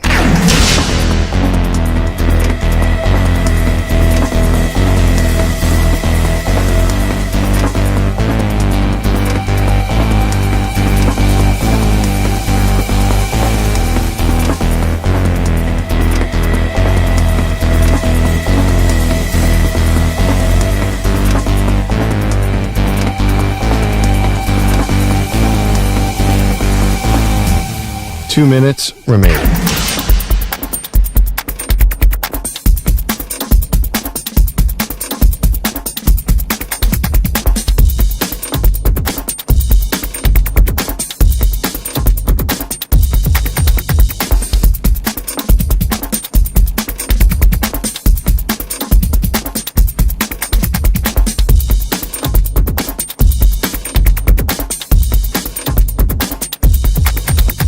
One minute, 30 seconds remaining.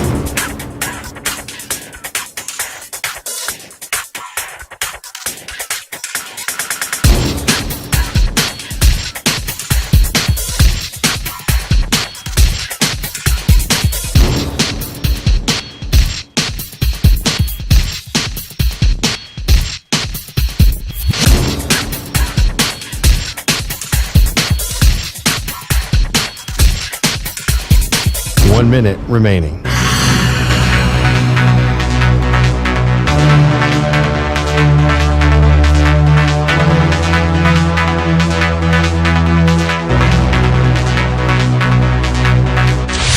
Five seconds remaining.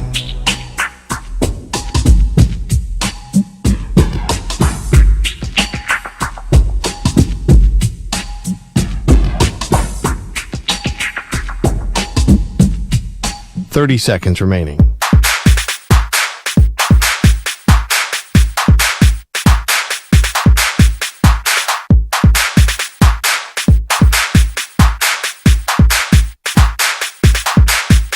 Fifteen seconds.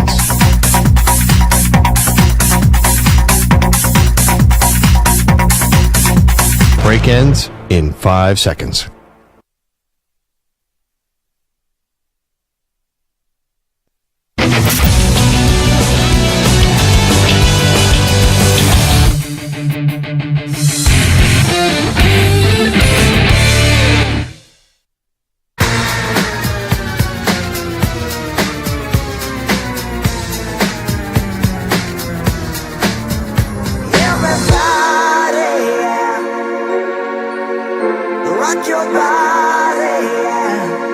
Hey, this is Howie. And this is Nick. We're the Backstreet Boys, and you're listening to the Zach Gelb Show. And guess what? Zach is back. All right. He's live. He's nationwide. This is the Zach Gelb Show. Alrighty, it's time to answer Ask the Pros question of the day. It's brought to you by O'Reilly Auto Parts. You can submit a question by tweeting at INF Sportsnet or at Zach Gelb using the hashtag Ask the Pros. Think O'Reilly Auto Parts for all your car care needs. Get guaranteed low prices and excellent customer service. from the professional parts people at O'Reilly Auto Parts. O'Reilly Auto Parts. Bella B in Calgary. She always has good Ask the Pro questions. When I don't want to do sports, it's usually like a non-sport question, which I appreciate. It's kind of a little sportsy here, but not a lot of sportsy. Are you superstitious, Zach, when it comes to sports? If your team loses, will you throw that shirt in the hamper? If they win, will you wear that same shirt without washing it? Any superstitions? I'm really not that superstitious besides like two things. When I was growing up as a kid, I don't know why. This is such a dumb superstition, too. For some reason, I was never great with the lockers in high school. Like the combination, I would just like never get it right in the first time.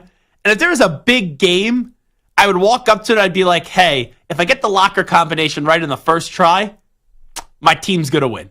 That was one. Stupid. The other one that I have, and I still do this to this day.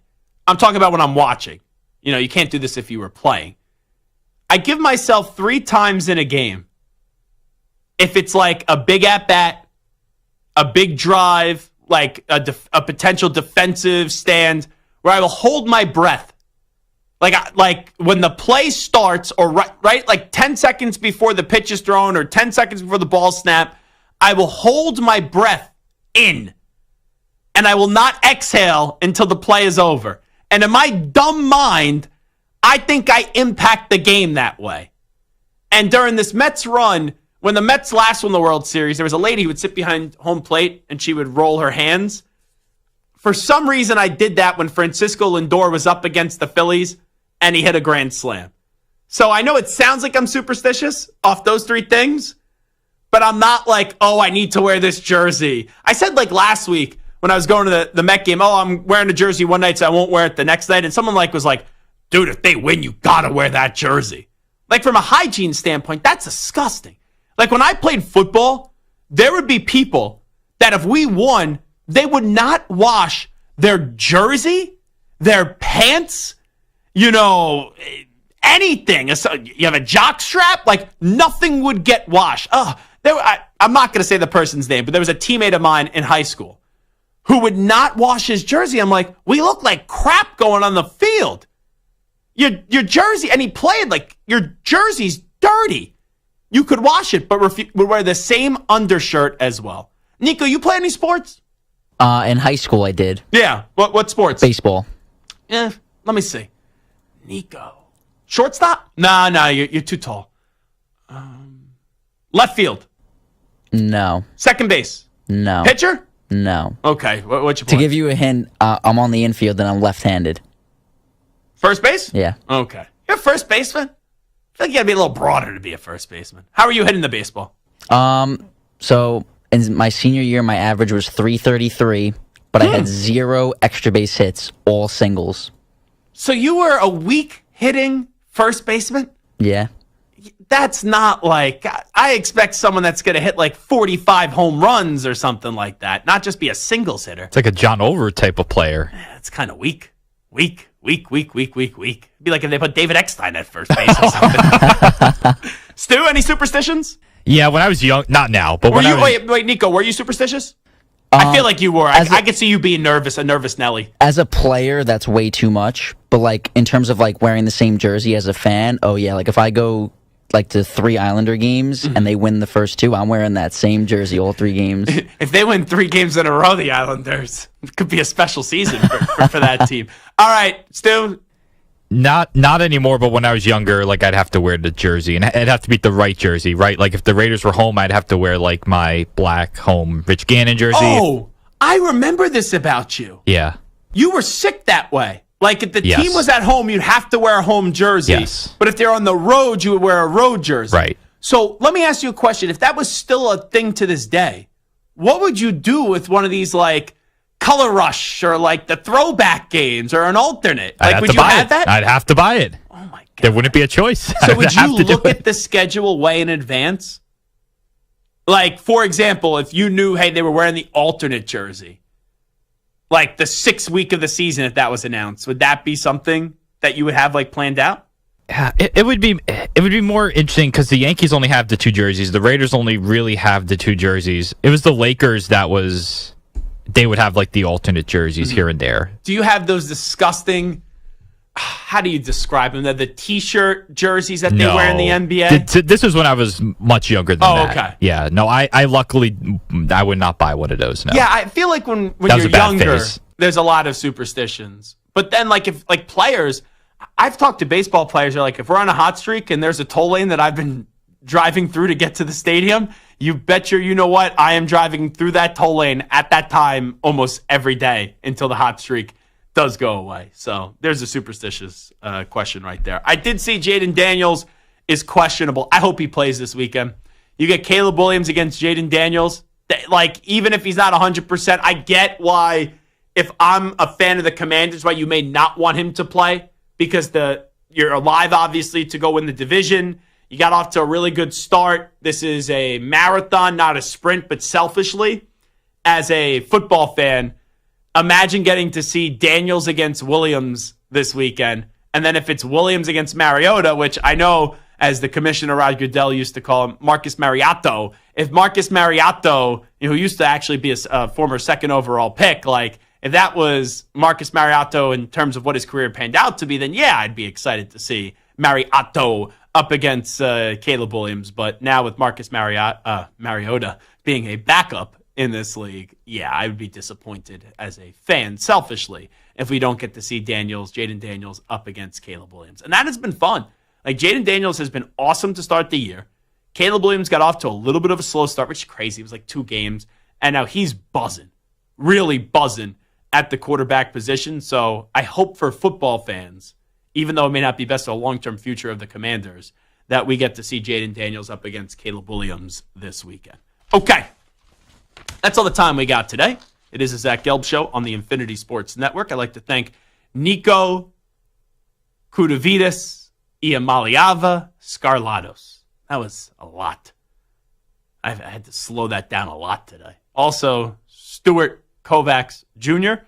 Also like to thank Ack and all of our guests. Rickie, Ricardo for joining us. Yankees and the Dodgers, the World Series is upon us. It starts tonight.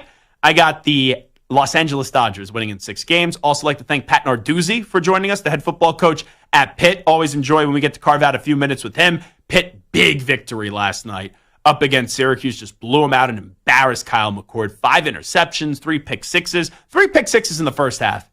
I don't know what's more stunning. Vanderbilt beating Alabama or Kyle McCord having 3 pick sixes in the first half. Just absolutely bonkers, but appreciate Coach Narduzzi with an undefeated squad joining us. And then Rocco Becht, really enjoyed that conversation, the undefeated top 10 ranked quarterback at Iowa State. So fun show today.